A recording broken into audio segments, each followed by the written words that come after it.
The Inkpulp podcast. Comics. Hip hop. Life.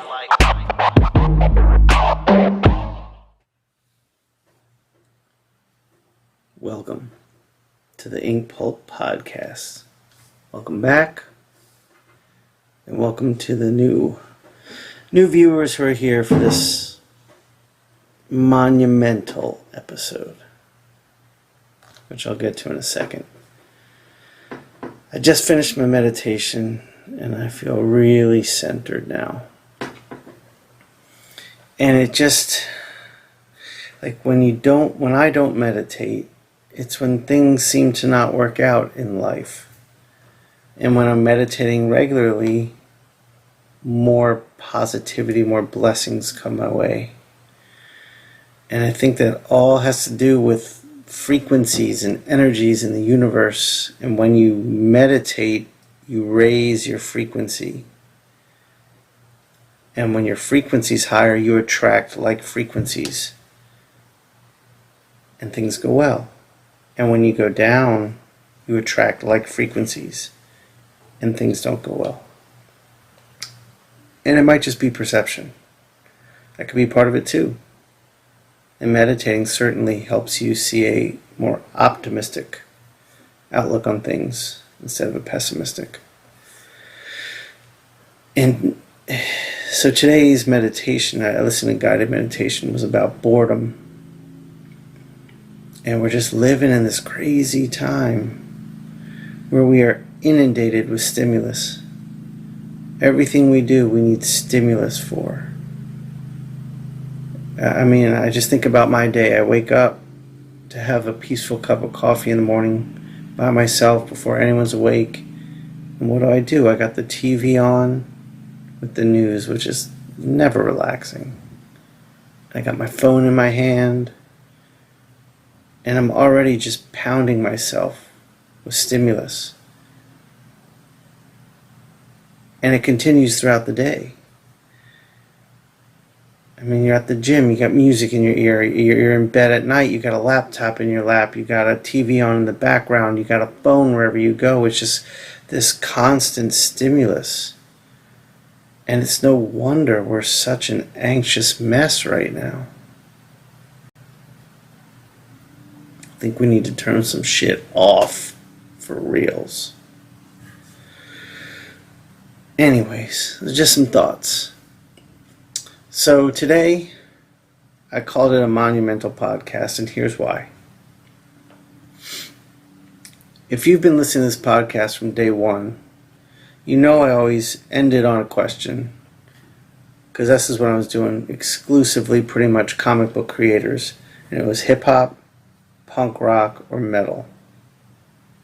Or, if not one, how many of those three, and why? Because I found that most of us comic book artists tend to have a love for one, if not more than one of those three.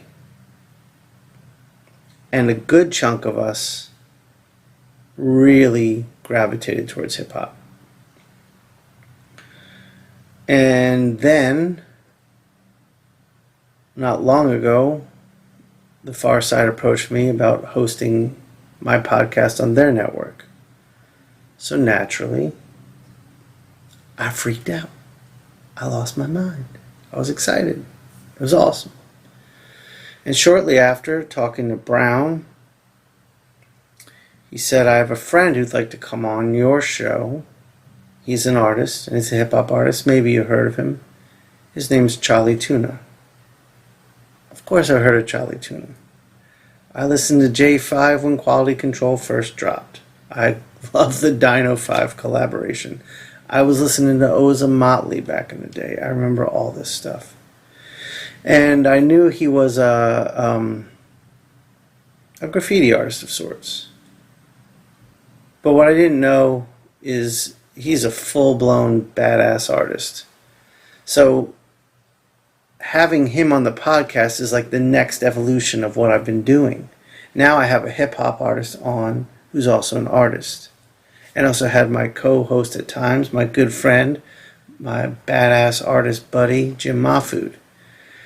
And this was a great show. This was just a fucking blast of a show. Excuse me. Everything I ever wanted this podcast to be is in this episode. So I felt great. But Charlie kind of blew my mind at one point. And it's when he started talking about America as the purveyors of art and culture for the world. That's an interesting thought. But it just got me thinking as we talked further, and he talked about the UK a lot, it just got me thinking with what's going on in this country now with COVID-19, with all the racism that's so apparent, and all the ignorance that's so ingrained, all the selfishness, all the entitlement. I mean, I think about some of these people who complain that their liberties are being infringed upon because they have to wear a fucking mask to protect other people. Your liberties are being infringed upon. You need to take some history lessons. But I'm not going to rant about that. What I think is important here, and what we started talking about here, is when you leave, maybe I did talk about, I don't think I talked about this yet, maybe a little bit.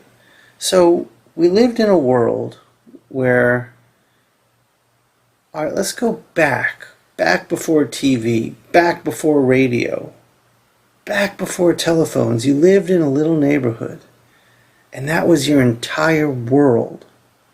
And rarely did you venture outside of it. So in that world, all those people were your bubble. And your ideals and your morals, all that were formed in this bubble. And it's kind of an ignorant way, if you think about it, to form. Because you don't have the knowledge of other cultures. You don't have the influence of outside ideas. In comes the phone. That little bubble expands a bit. In comes the television. Well, now you're in your bubble, but you're seeing other bubbles. And then comes the internet.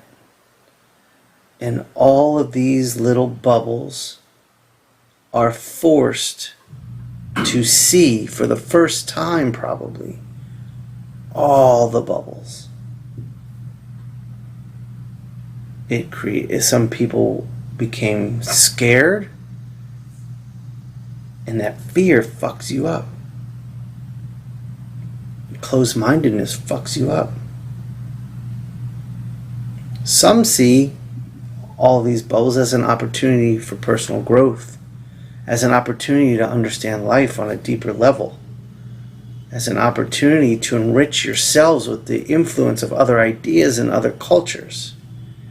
And that's how I am. And I think my point is, I think people need to get the fuck out of their bubble and get out there and travel.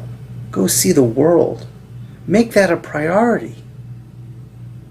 I know people, when you say that, like, I can't afford that. Maybe don't, I mean, look, maybe don't buy that watch. You don't need a Rolex. You don't need a Lamborghini. What's more valuable? Go to fucking Italy. Go to Argentina. Go experience life outside of your bubble. For me, doing that has brought me much personal growth and much joy. Much more than anything material could bring. I think our priorities in America are backwards. And people just don't want to think about that. They don't want to change. They're just stuck in their ways. Part of it is the messages they're constantly being inundated with.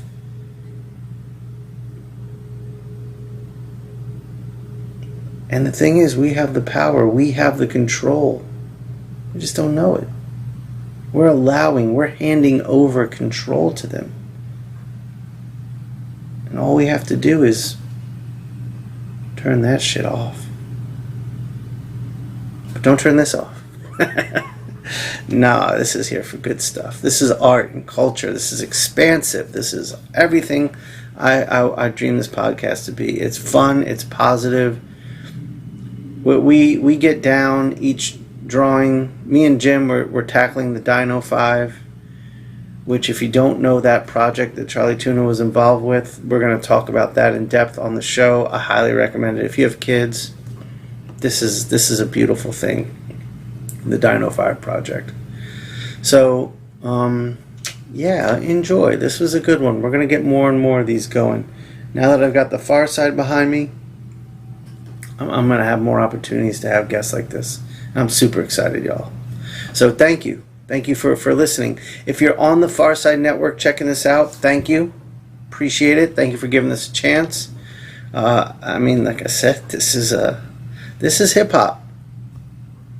And it's not always beats and rhymes. It's just life and how you live it. So that's what this is. If you are on the PharcydeTV network, please head over to my YouTube channel and subscribe over there as well. I want you to keep listening on that platform, or whatever platform you're on. Just come on over to mine and hit subscribe. And if you want to re-listen, it's a good place to re-listen. It's YouTube. Just Google YouTube Inkpulp, INKPULP. I'm working on getting a simple address, web address for my YouTube channel. It's a little bit of a song and dance, but I'm doing it. So when that happens, I'll blast that out. And please follow me at Inkpulp on Instagram, on Twitter, on TikTok. Yes, this old man's got himself a TikTok. I'm posting. I'm not doing great on it, but I'm there. And I'm trying to learn how to use that platform better because I just want to get my shit out there. I'm a fully independent funded artist, and I just want to reach people. And then my Facebook page, which is should be up by the time this is out too. So all my platforms, like, subscribe, comment, do, and enjoy this episode of the Inkpulp podcast. Peace. Where is my split? Is that cool? Yes, yeah. Of course. I was going to ask if we're getting down today. Yeah, man. I was like, oh, we got to do it what time? Because I thought it was going to be at 1:30. Like we get to it at one time. I was like, oh, that's my split time. It's going down. All right, cool. Yeah. Do you know what you're smoking today? Like which strand you got there? Yes, I got some Fire OG. Okay. And some Anxiety OG, all mixed together. Oh shit! So you're doing indica in midday? Well, yeah. Yeah. Okay. You know what I'm saying? I'm from the school where trees is trees, man. You know what I mean? And at this particular point, right, it hasn't manifested itself in my day-to-day personal life. That's something that slows me down. My wife, right. But as far as working and stuff is concerned, I'm probably in this room or directly outside of this room in the corner, or outside. I got another art setup outside of my backyard. That's a massive easel that I use to do spray paint. You know what I'm saying? Nice. So like I'll drill plywood to it, and I could do like these 8-foot by 6 feet paintings, and you know what I'm saying? It's fun to do that. Oh, just to keep that skill going. I am itching to do some big work again. Yeah, so I'm gonna hit my little pen here. I got some mint cookies. A little sativa does me right before I draw. That's right. So we were saying before we hit record, I was admitting like an idiot that I didn't realize, Charlie, you were painting. You're doing art. Your stuff is awesome, man. Like when. Have you drawn your whole life, I'm assuming? Yeah. First of all, thank you for even liking that shit, man. It's awesome, dude. Oh, man, you're a great artist. I love seeing your stuff. Yeah. But I appreciate that for real, man. Like, seriously, it's like really dope to be able to finally give people to see me as a visual artist. Now, that being said, and the reason why I say that is because I don't know life without drawing or creating some kind of image of some sort. Like that was the way my mom would like babysit me and stuff. She was like wild and I was born when she was 20, so she was still like wilding out, kissing the third, and So she would sit me in front of the TV with my cousins and a bunch of construction paper and markers and pens and crayons and things like that. And like, y'all do what y'all got to do. And I guess out of 5 cousins, I'm sitting there, I was the best one out of doing it. But the art thing ran through my family. My grandmother's brother was an amazing painter and actor. My mother's brother was an amazing painter, musician, and poet. My mother's sister is a artist, and she don't know it. I used to ask her to help me with projects and homework, and be like, "How do you draw a wolf or something like that?" Like, yeah, boy. And I'd be like, "Whoa!" You know what I'm saying? Because she could really do it. You know. Right. Nowadays, in the next generation, my little cousin Todd, his name is Richard Ingram. You should check him out. Born Rich. He's amazing. I got nieces that like just show the skill, and I'm just like, dude, this just really runs through our family. And I'm just talking about that's all on my mom's side. My father's side, my grandfather was a hell of an artist. He could do portraits. My father was good, but he stopped. He turned it into carpentry and stuff. He helped me build this room and all of these things. I got a couple of other cousins that I didn't really grow up with, but I heard they were amazing painters. And I only seen like, there's 3 of them, but I've only seen one of them's work. But I heard all 3 of them are amazing, and I can contest to one of them for sure. But yeah, so it was always in my family. And with hip-hop, hip-hop was really totally introduced to me through graffiti. So just one of those things, man. It's always been that. And because it was a graffiti thing, I looked at it like Robin Hood, like a silent assassin. Like, nobody needs to know, right, that I was the dude that murdered that guy. Right. You know Right. what I'm saying? Well, Jim and I mean, Jim, I don't want to speak for you, but we kind of came up the same way. I mean, graffiti was my shit when I was like 13. And I was bombing I remember I hit the pool right by my house one day, just in broad daylight, like a dumb kid. Hey, man. But it was all part of it. I mean, graffiti and comics, I got introduced to graffiti before comics, actually, but not you, Jim. You were comics first, right? I was a comics kid, and then discovering hip hop led me to graffiti. You know, it was like seeing Beat Street and seeing Beat Street. That was it. And seeing the mix of like, oh, there's a visual part of this culture, this whole thing. Like, okay, I get it. I can get it down with it. I felt that seeing Ramo made me like, oh, I can be in the hip hop scene. Yeah, man. I'm more like Jim though. It was art first, right? And you know, being especially on the south side of Chicago, and shit, there's like house music around the time when I was born. Oh yeah. That's what ran. You know, and then as hip hop started to seep in little by little. I don't know how old you guys are, but especially which one of y'all are Midwest? You, Shawn, you the Midwestern? No, I'm in Atlanta. I just turned 48 last week. Okay, so we in the same realm of right. age. So you know, you guys remember that TV show called That's Incredible? Oh, hell yeah. Okay, so with me, what happened was I was like always like drawing, doing sketches, and, you know, even as a kid, keeping myself aligned with all of them gangbangers on the south side of Chicago, but not having to join because I was like entertaining them by doing things like this. Like, you know, hey, shorty, I want a tattoo. I heard you could draw. Like, yeah, give me a pen. I'll draw it on your arm, and then you go take it to your tattoo. That word, okay, cool. Pull up their stuff, and I'm like drawing like whatever they ask me to do.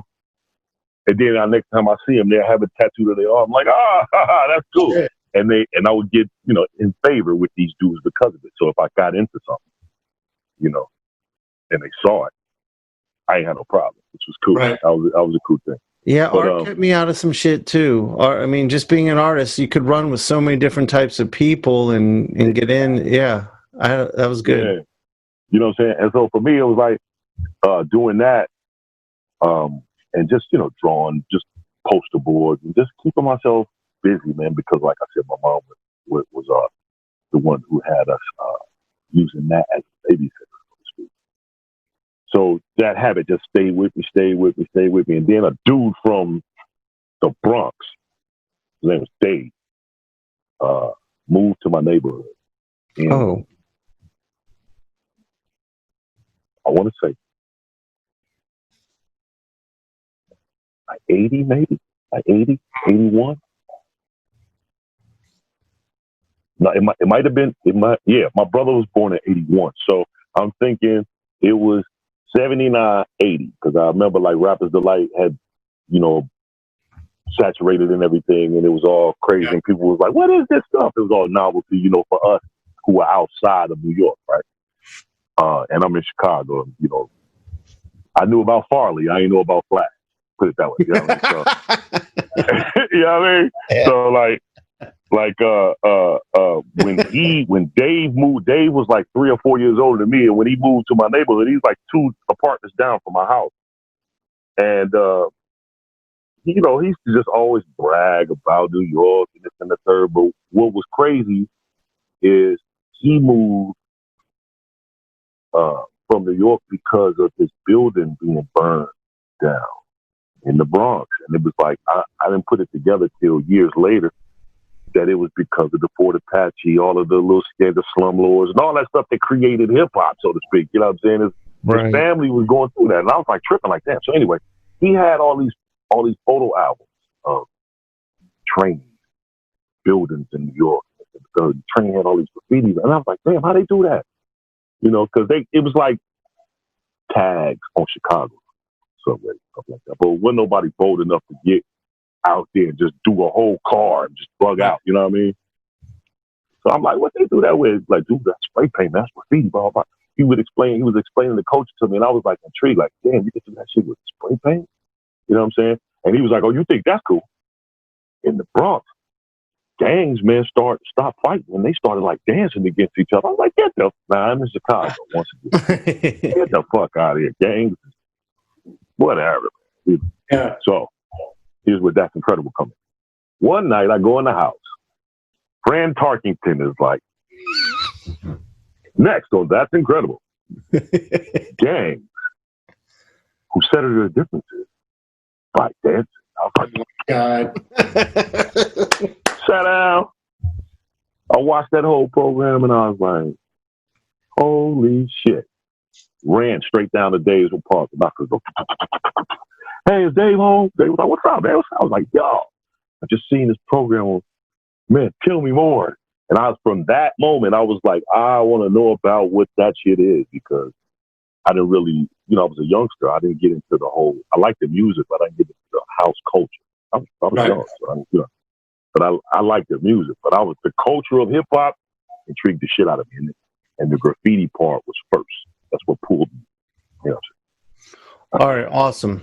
I want to tap into, in a little bit, I want to get into how you jumped from graffiti to then rapping yourself. But before we do that, I just want to change the cameras over and talk about what we're going to be working on. So, and I want to talk about this project too. This project is very near and dear to my heart, the Dino 5.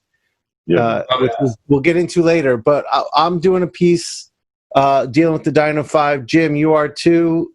Yes. Charlie, you are too, right? I guess so, man. I don't know. I didn't know exactly what I could just. You do whatever you want to do. I'm just curious. All right. So what I'm going to do is switch my camera to my art table. I'm going to do that. So I got my T-Rex going. Oh, that looks sick. So you got some magic. Yeah. You got it going on. Look at that. Thank you. Let me switch my mic. Yeah. All right. Can you all hear me okay now? Yep. Yeah. Should I do the same thing?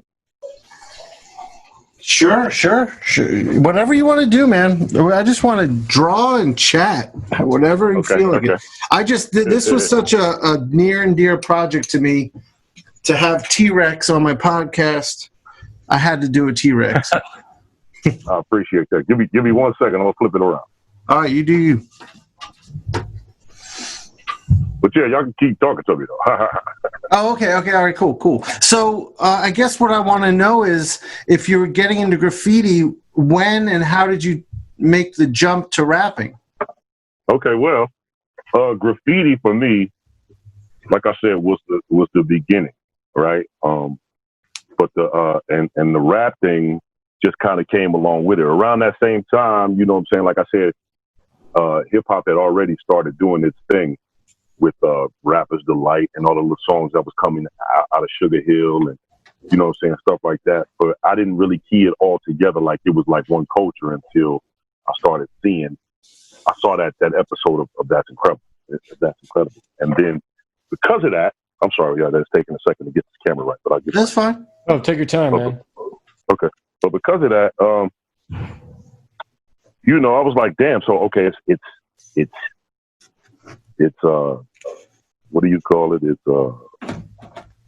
DJing. MCing, which is like rapping. Oh, okay, cool, I get that. Graffiti for sure. Right? Then I started to understand that graffiti didn't necessarily belong to hip hop. It just was an integral part of helping it form, therefore it became an element. Right? And then you had other things, you know, like the b-boying, you know what I'm saying, the things of that nature. Right? So then you had other little small things like beatboxing and all that stuff that was showing itself, and that was cool.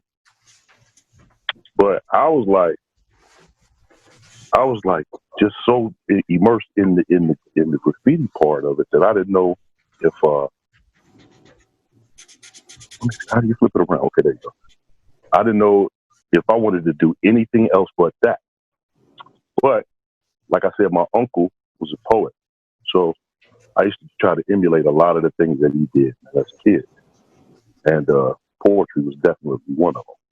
And so, you know, I was like, okay, so rapping ain't nothing but poetry. This and that. Right that time, like Renegades of Funk came out and Perfect Beat, and you know what I'm saying, all those different things was out, and I was just like, yo, this is just crazy. Now I kind of know what it was. Beat Street and all that shit was starting to come out. All that stuff, you know what I'm saying? Crush Groove and Breaking and all that, and I'm just understanding like now it's regions. Now I'm understanding what it is. So I'm like, okay, let me try my hand at the rest of it and see what happens. You know. Okay. So the first thing I tried was DJing because my father knew some people who had some turntables and stuff like that. So he bought me some turntables, you know, some cheap belt drive turntable kind of things. You know what I'm saying? And I was just trying I tried my hand, and I was cool. I just couldn't scratch. I wasn't good at that at all. Like I could not get down when it came to like I know if I put it into practice, but I didn't. I wasn't patient about that. Right. It just wasn't talking to you. Yeah. Then there was a lot of dudes in my neighborhood that started breakdancing and stuff, and I just was watching them at first, and then I started to slowly want to learn how to do it because I could dance. You know what I'm saying? And I was like, all right, I can do this. You know what I mean? Let me put on my glasses real quick. So, it was these two dudes, one named Dale and one named Eric. They called him Lil E. And they were the ones who picked up the whole rap thing at first, like rhyming. You know what I'm saying? But it was kind of like, what do you call it? Roasting, like improv, like I'm talking about you. That kind of rap. Nice. So, you know, which was cool because it was entertaining to everybody that was around, especially, you know what I'm saying, these little kids, I mean, these little dudes, they was teenagers or what have you when we were still like older teenagers creeping into their 20s where we were still like 13 and 14, you know, 11s, 12s and shit like that, right? Right. So they got us clapping our hands. Well, they got this crowd clapping their hands up under our building and all that stuff. And they busting rhymes and talking stuff about it. Right? So there's this girl that I liked. Her name was Tasha. And I was like, man. It always goes back to a girl. You know what I'm saying? That they say wars are fought and empires are built and destroyed over women. Exactly. Oh, yeah. This chick, I loved her, right? I loved this girl, but I was so scared to talk to her. I was young, you know what I'm saying? And everybody used to tease me about the fact that I was scared to talk to her and all that other stuff. So, it's so crazy to even relive this stuff. So she and her sister was downstairs under my building, and they was chilling. And they was listening to him rap, Dale and Eric rap. This is the third clown. I come downstairs and I see them looking. I mean, I see them, you know, participating and laughing and giggling and just watching and being, you know, spectators or whatever. And so I just kind of casually sneak in there. Once again, I'm like a little nerdy, skinny dude. I'm kind of tall, a lot more taller than my age is and stuff. So people, mistook me for being older than I was, blah, blah, blah. Right. He directs his attention towards me and I walk. Oh, no. Now I'm feeling like the herd because my girl, the girl of my dreams, is standing there looking at me, laughing with them about the jokes that he's saying about me and how, you know what I'm saying? And I was like, wait. So I was so embarrassed, man, that he the laugh got louder and louder as people recognized that I was embarrassed and blah, blah, blah. I ran. I'm out. I'm out of here. I can't take this anymore. So I'm out, right? Go upstairs. I'm hurt. I can't stand Eric. And then why they do me like that in front of Tasha, man? This ain't even cool, man. Why they do me like that? Blah, blah, blah, blah, blah. So I didn't know what to do. I grabbed a couple of pieces of paper just to write down how I felt. I was like, okay, cool. I was like, as I'm writing it down, I'm like, you know what I'm about to do? I'm about to write a rap. So I started writing a rap about them and about how much I didn't like them and about how they clowned me. And I tried to do what they did to me on paper. But it started to come out cool. I was like, man, it'd be dope if I could remember this. And the next time I see them, just smash them up. And that's exactly what I did. So shit. I memorized it, and I got that chance 2 weeks later. It was doing the same thing under my building. I was like, all right. So instead of trying to blend in to be incognito, I put myself in the line of fire. Right. And they went in. And this time, instead of being visibly crushed by what they were saying, I was like, that's funny, man. Let me try. Oh, shorty, you can't rap. I was like, let me try. All right, cool. So everybody start clapping their hands. Now, mind you, I got 2 pages full of emotion in my mind. Oh my God. That's awesome. I let loose. I let it loose. And the whole crowd was like, after each line was like, oh, and I got the fever from there. That's why I got oh damn, I need to do this some more, kind of from there. Right. I immediately started writing raps from there, like this, if ever I got the chance and it was a cipher, I'd like to sneak up and just be like, I could do that. Give me a turn. And people be like, damn, I was always trying to get that kind of response directly after. Oh, that shit. particular situation. You know what I mean? So that's what really, truly got me into rap. It's a lot of other different things that I could actually say that added to that, but that's what truly got me into it. A girl. A girl. Yeah. Being embarrassed in front of a girl. Exactly. Yeah. So, Charlie, were you in a hip hop group in Chicago before you moved to LA? Like, everyone obviously knows you with Jurassic 5. Mm-hmm. Did you start in Chicago with a group, and also when did you move to LA? I moved to LA for the first time. I moved to LA with the intention to stay in 1985. Summer of '85. Okay. But what happened was they was having problems shipping my transcripts for my school out there, so I missed a lot. I missed 2 months of school, and I was kind of going back and forth with just being angry about that and missing my little sister and brother. And I was staying out there with my aunt and my little cousin. So I was like, I might as well just go back home, man. You know what I'm saying? And so my auntie was like, you'll be happier if you go back home. I was like, yep. She was like, okay, cool. So she sent me back home. And we didn't move back out to LA until a year and a half, maybe 2 years later. Oh, shit. Okay. You know what I'm saying? So 86, 87 was the real official. You know what I'm saying? And when I was at home, I wasn't in a rap clique. I was in a graffiti clique, and I was in a breakdance clique.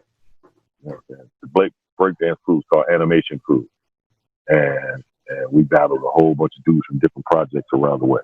You know what I'm saying? That's kind of how it was always going down. What did you say the name of the crew was? The Animation Crew? Yeah, the Animation Crew. Yeah. Nice. And we was battling. Like, so we was from South Commons, which was from 31st Street to 2605, from 31st to 26th Street, between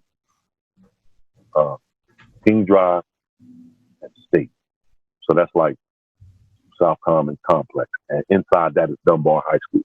So I lived there for around those times when hip hop hit.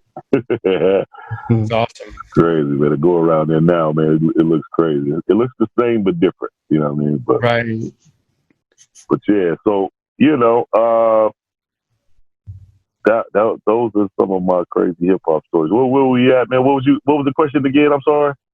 Oh, just wondering if you started off in a group in Chicago. Oh yeah, I wasn't in a rap group though. No, it was animation crew was the pop lock / breakdance crew, and I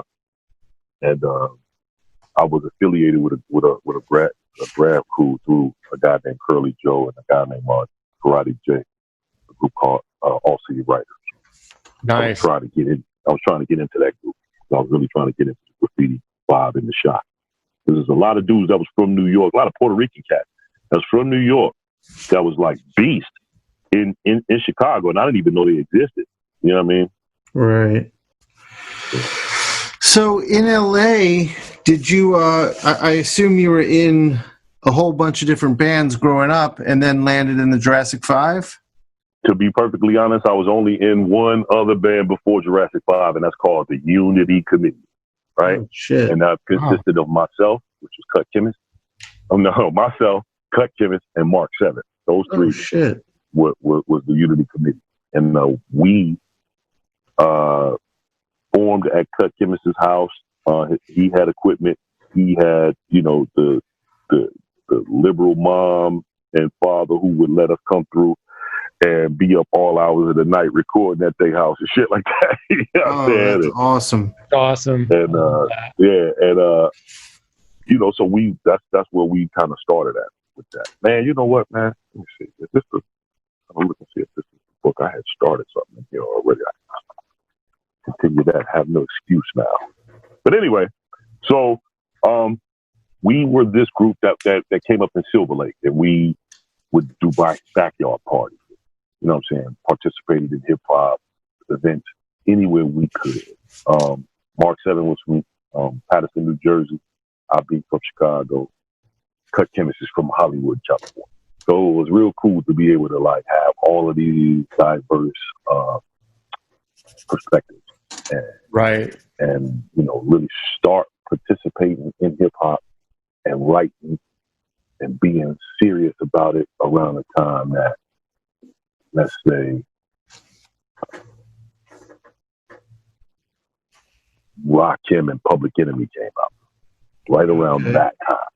Give me 1 second. We keep talking. Let's just go run to the rest. But yeah, right around that time is when, we started our group and being really serious about being our group. You know what I mean? Right. And so we was doing like demos, writing songs and stuff, and doing that at Cut Chemist's house. And one of our friends, Mr. Mark 7, was asked to accompany one of our good friends, Saint Mark. He was also in a rap group called Darkly. He had asked Mark to come down to this open mic spot that he heard about called The Good Life. So he was like, all right, cool. He was like, I'll go with you. So it was on a Thursday night. And we were supposed to meet up at Cut's house the next Friday. I mean, that next day. So we met up with Cut that next day, and all they had to talk about was that Good Life experience. Like, yo, man, we need to go there. We need to perform. We need to kill it. This shit it's imperative that we do this, and blah, blah, blah. Y'all don't understand. That shit was amazing. What year is this, Charlie? Like, what year is this you're talking about? This was 1990.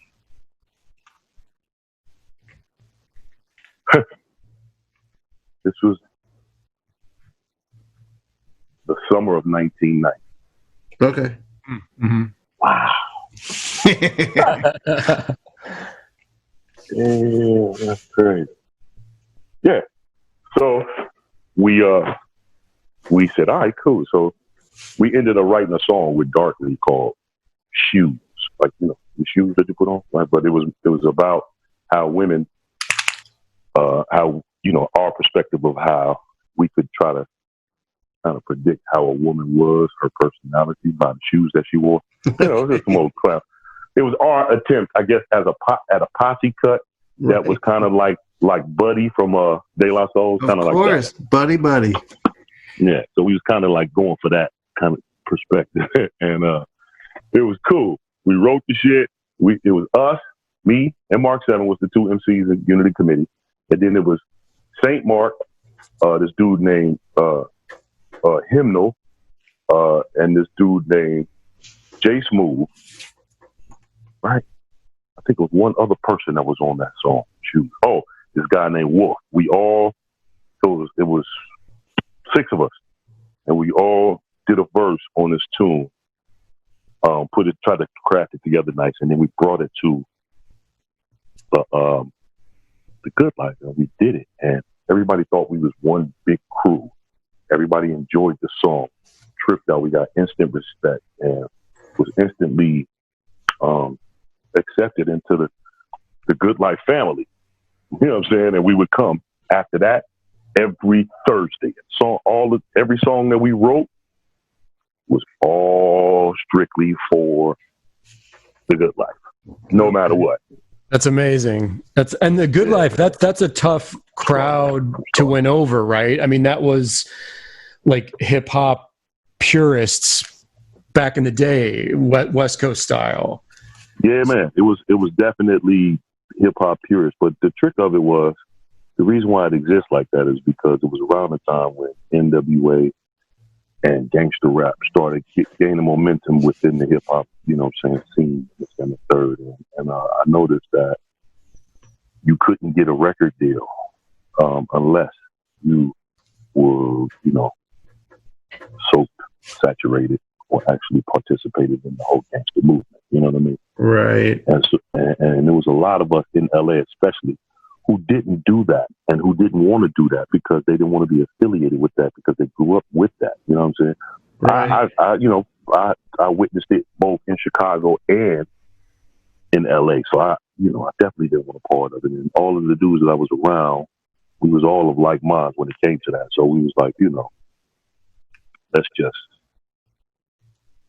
just be who we are and do the hip hop that we like. And we all, I noticed we all like the more conscious stuff, from the native tongues to even taking it back, especially with all of the fellas who eventually will become Jurassic 5, even taking it back to cats like Cold Crush Brothers and Fantastic Five and all of those things. Right. You know what I'm saying?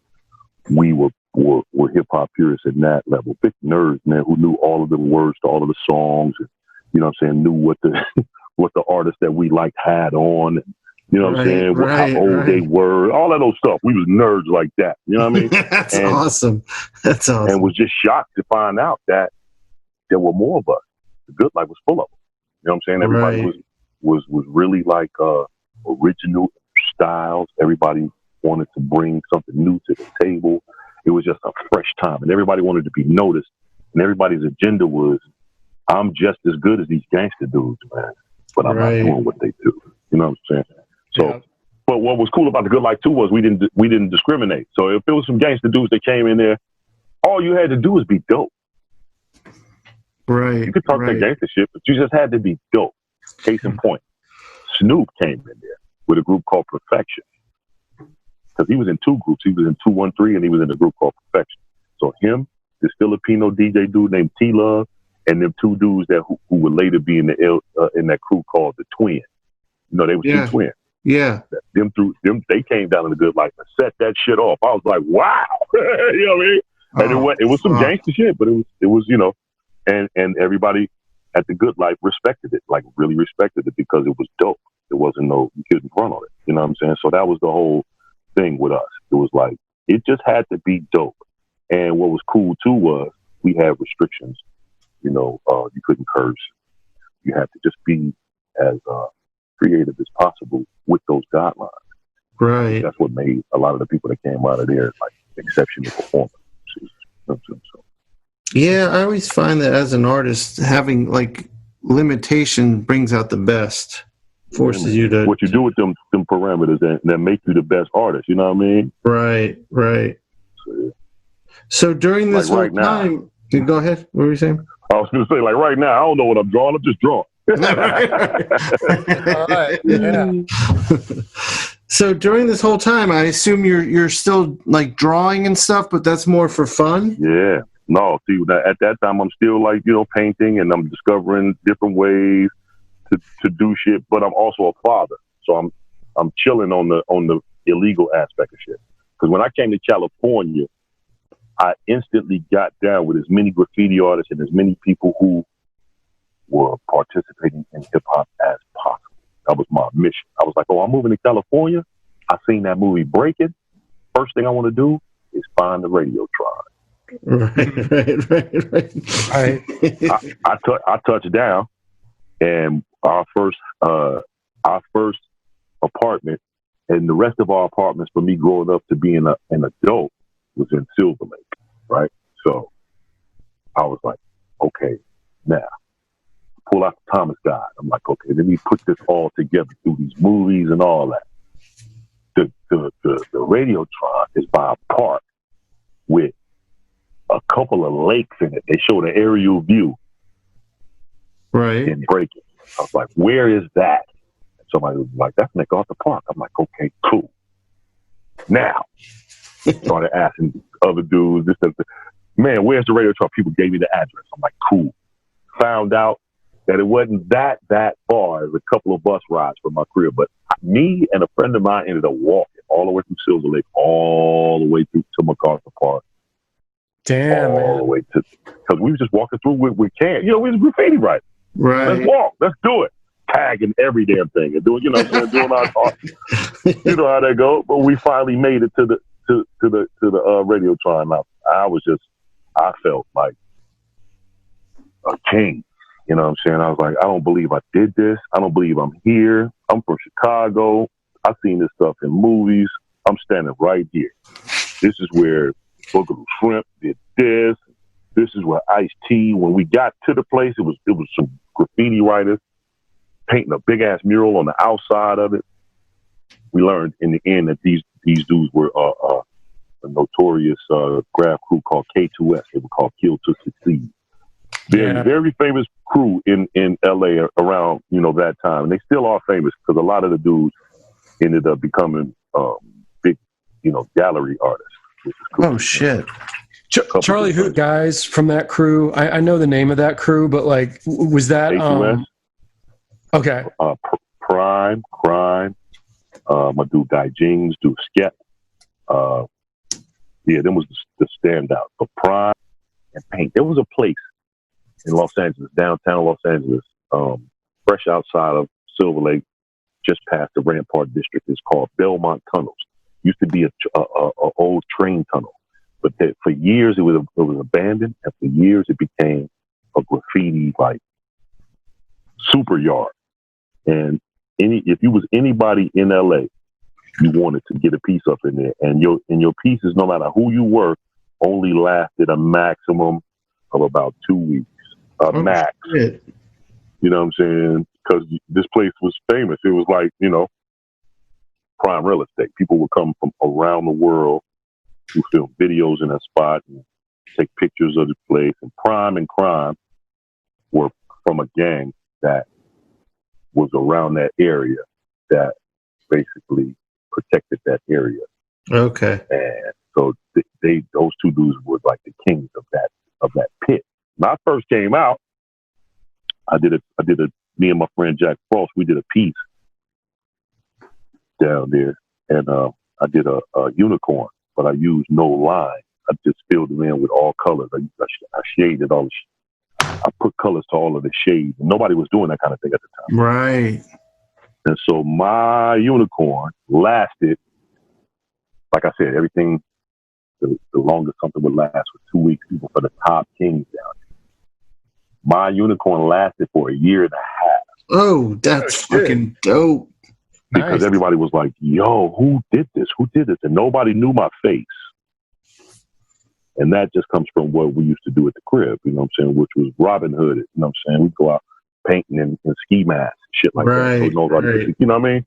Yeah. And I ain't talking about what I did. I'm just taking pictures of it and then, you know, showing you, you know what I'm saying, if I need to show you, but I ain't really trying to show you because Right. you don't even know that I'm that artist. That was the code of graffiti, how I was taught to do graffiti. Sure. You understand what I'm saying? Sure.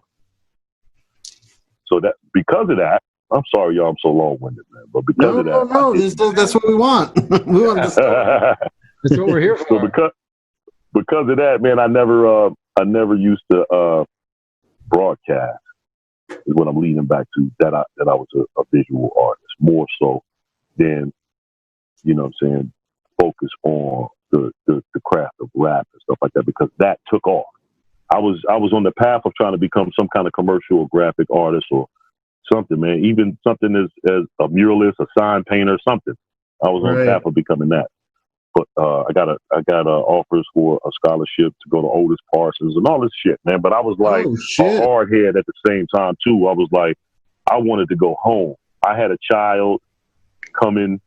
I just was like, when I said, you know, I'm in California, but I wanted to go back to Chicago. But I had a child coming, and I was just like, damn, I gotta grow up. I gotta figure this out. You know what I'm saying? So I was like, I can't go to college and be out here struggling and got a kid coming. I gotta go get some money. So I chose to work and stay out of, you know, of that realm until I got myself stable enough to go to college. But as I started to get myself stable, I was working with Cut Chemist and Mark 7, and we're going back to the good life. Met this group called the Rebels of Rhythm while going to the good life every Thursday night. These dudes were special. They were just different. While me and Mark 7 was Run DMC-ish, like trading lines back and forth real quick in this and the third, these dudes were harmonious. One of the dudes could really, really sing. And so the other two dudes' voices just blended in perfectly, and they sounded like the Cold Crush Brothers, stuff like that. It was like, woo, this is crazy, right? And so we was like, we should do a song one day together, and that was that. Cut Chemist took it to the extra step because they had heard another beat that we did. They came by our crib and hung out with us and heard these beats and was like, yo, Cut Chemist is sick. Hey, man, can you do a beat for us? And Cut was like, yeah, I'll do a beat for y'all, but you got to do me a favor. And they was like, what? It's like, y'all got to put my crew on this beat. Oh, I was like, okay, awesome. Cool. So they did their part on the song, and then Cut called me and Mark 7 over, and then we did our part of the song, and that song became the song Unified Revolution, right? Okay. We liked this song. Now, at that same time, the Unity Committee was trying to shop demos, and like all, you know, rap dudes was trying to do at that time, trying to see if we can get signed. We shopping demos, and Rebels of Rhythm was shopping demos as well. And we all decided, we was like, okay, we're going to put this Unified Revolution on each person's demo. And if you get picked up, then we'll bring the other ones in, you know, like that kind of thing. So everybody was like, all right, cool, deal. Nice. But every time people like that Unified song more than they like our respective stuff. It was crazy, you know what I'm saying? Oh, man, yeah. So, you know, one of us was working, Dakir, he was working at Loud Records. He worked at Loud Records and he worked at Death Row Records, to be perfectly honest. He was around for a lot of things, right? Like, he was one of the reasons why Steve Rifkin was able to connect with Prodigy in order for him to sign Mobb Deep. Oh, shit. Wow. Or he was like, if you look at the Death Row autobiography book, there's a chapter, I think it's chapter 5, it's called Soup, which is Dakir. It's about some of the shit that he saw. You know what I mean?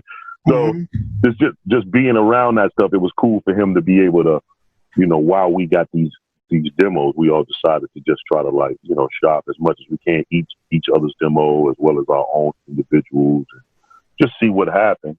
He had these plug-ins because he would be around these people. So he got our demo to this dude who worked at TBT Records, right? And they had a subsidiary label called Blunt. So it's Blunt TVT. And who was signed at Blunt? Mike Geronimo. Okay. Yeah. All these different people. Like it was a group called the Cash Money Click, believe it or not. Oh, and yeah, one of the Yeah, dudes, I remember Blunt Records. I remember the logo too. Yeah, and the Cash Money Click, one of the dudes in the Cash Money Click was Ja Rule, believe it or not. You know what I'm saying? So it's like that far back, right? And so he got our demo into the owner of Blunt TVT Records' hands somehow. And that dude really liked our record.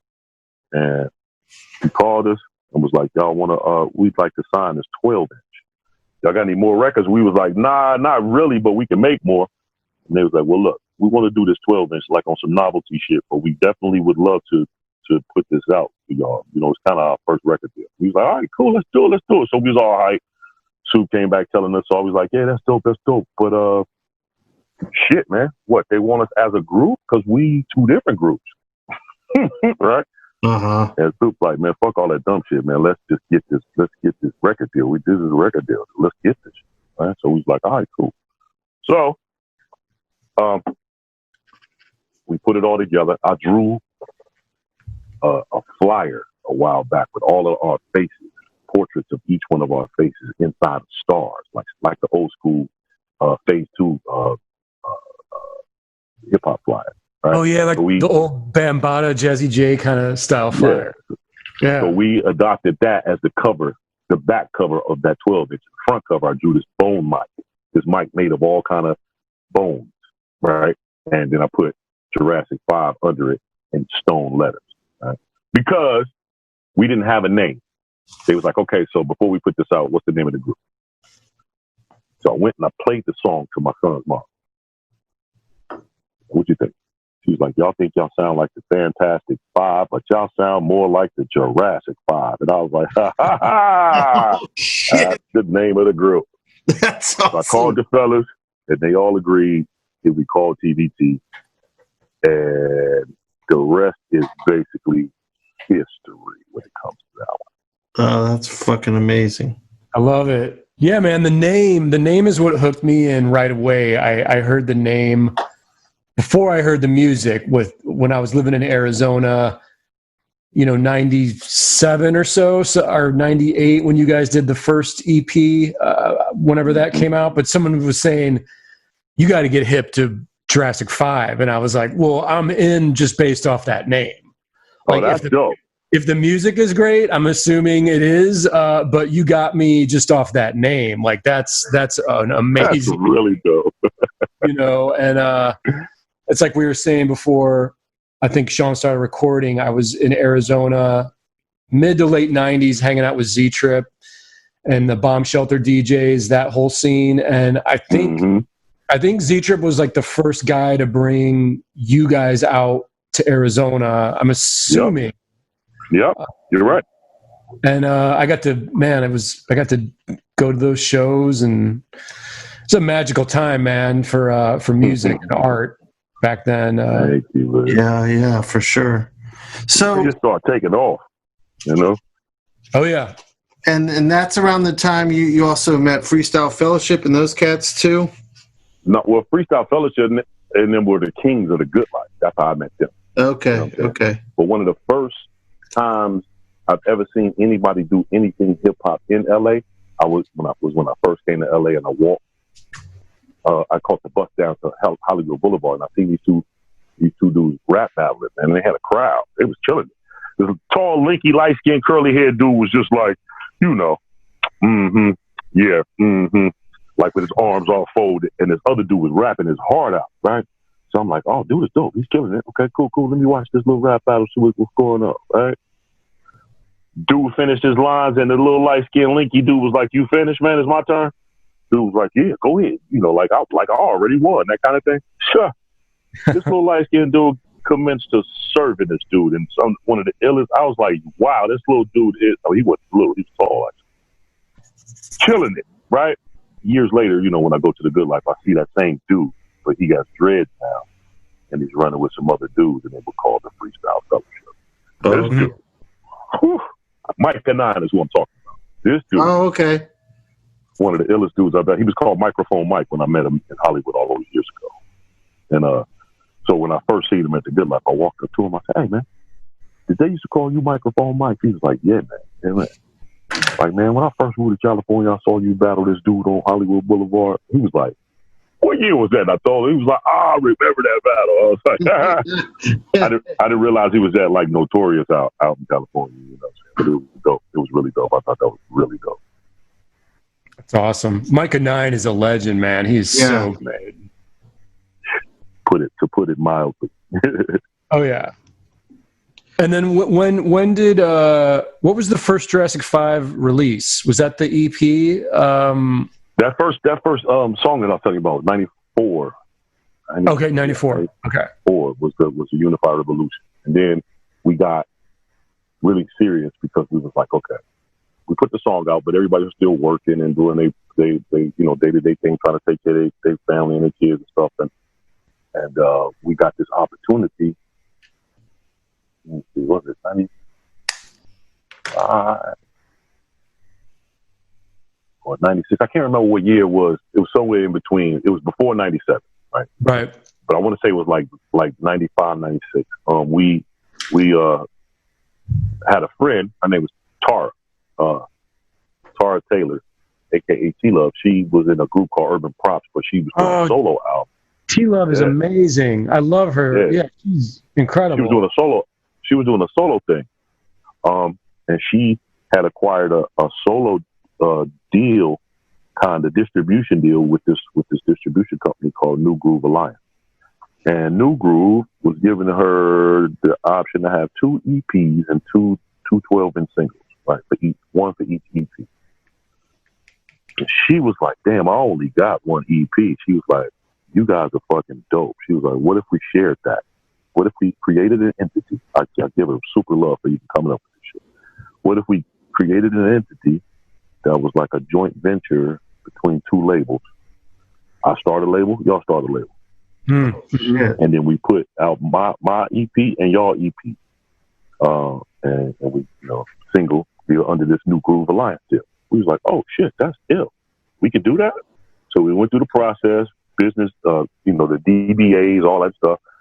Did all that stuff and then put out, we came up, our record label was called Rumble and hers was called Pickaninny, right? And so we was like Rumble Pickaninny Records presents, and we put out 2 EPs. Hers, it's called Return of the B Girl, if I'm not mistaken. And then, and ours was that EP with, the Jurassic 5 EP, basically. Oh yeah. Right. And we put that out through New Groove Alliance and it got a lot of love, but we didn't really realize how much love it was gonna get or why it got the love that it got. Because with the success of Unified Revolution 12-inch, so I'm trying to lead up to this. We made 5 more songs so that whenever we do a show, we was like, we need more songs for a show. We need more songs together as a group for a show. So we created like 5 more tunes and a bunch of cool ass routines and shit to put together to make this show tight. And we wanted to record these songs, so we ended up recording these songs. We got the opportunity to go to I think we got the distribution deal first, but we got the opportunity in '97 to go to this festival in England called Fresh 97. So we all had to get passports and all of that stuff to go to this festival to perform. It was a hip hop festival, and it was like massively respected, so to speak. You know what I'm saying? Yeah. We didn't know. We was just like, we going to England. I had never been to England before. Right, that's amazing. You know what I'm saying? So we was like, let's go. When we got out there, when it was our time to perform, we was doing all of the songs that we recorded for our EP. You know what I'm saying? Killing them. And we would save the Unified Revolution song for last, right? So we was doing our routines and doing that show that we put together. Everybody was loving the show. They was like, "Damn, these dudes is dope," blah, blah, blah. As soon as we did Unified Revolution, the crowd went stupid as if they knew the song. And we was tripping like, "Damn, they know this too?" Like, it's crazy. So what had happened was Yeah, I skipped over a lot of shit. I apologize, fellas, but No. before we got that, the way that we got the record deal was that, like I said, Soup was working for Loud Records, and we had all put in some money and pressed up 500 copies of the Unified Revolution 12-inch before we had the name Jurassic 5. People was calling us Unified Revolution, and we was just trying to get the 12-inch to as many people as we could. We sold a couple, gave a couple to Fat Beats. I put a couple of them in Mace hands from De La Soul. Oh, shit. All these different people. You know, we just was trying to get that record out as far as we possibly could, right? And then that's how that record reached the dude from TBT. That's how I got there. Okay, so we didn't know that our record had got overseas somehow. Swin Tech and then was treating it like an old school record that people didn't get. A lot of New York dudes was like, who is this, man? We hadn't heard this record before. This is a record? Like, who is this, man? We got to know, you know what I'm saying? Because everybody thought we was one of them old school groups, which was crazy. You know what I'm saying? We took that as super flattery because that's kind of what we were setting out to do, to like pay homage to the shit that we love. You know what I'm saying? But we wanted to do it right so that people didn't recognize, you know, whether this was new or this was old. You know what I'm saying? Hence, you know, how good the name Jurassic fit. You know what I'm saying? Right. Something old into the new, it just fit perfectly, right? Yeah. So our mission was to really embody that and try to use that to our advantage, especially against all of these new school dudes and all of the gangster rap stuff. We was like, we paying homage as well as returning favors. You know what I'm saying? Like, this is what we try to do. So, when we got to England and we performed and we did all our new stuff and the routines and everything, and everybody loved it when we did Unified Revolution, the fucking crowd went stupid. And we was like, how did this happen? And it turns out that people had gotten a copy of the record that we put out, not the one that TBT put out. They got the copy of the one that we put out and bootlegged the shit out of it. And people had wax copies that they made, you know what I'm saying? And was coming up to us, getting those signed. We was tripping like, damn, dog, like, this shit is crazy. We got something on our hands here. You know what I mean? Like that kind of thing. You know what I mean? So I don't know. I went on a long ass tangent, man. Once again, I forgot even what the question was. But yeah, that's no, man, no. I love it. Enjoying the ride right now. Yep. So go ahead, Jim. Go ahead. Oh, I was going to say, as a hip hop fan my whole life, one of the exciting things about Jurassic 5 was like when you guys first came out, I mean, radio hip hop had become so silly and cartoonish with like shiny suits and wannabe gangster stuff and guys dancing around, and it just became such a clown show that when Jurassic 5 came out, it was such a unique tribute and throwback to what hip hop, the culture, actually is. Right.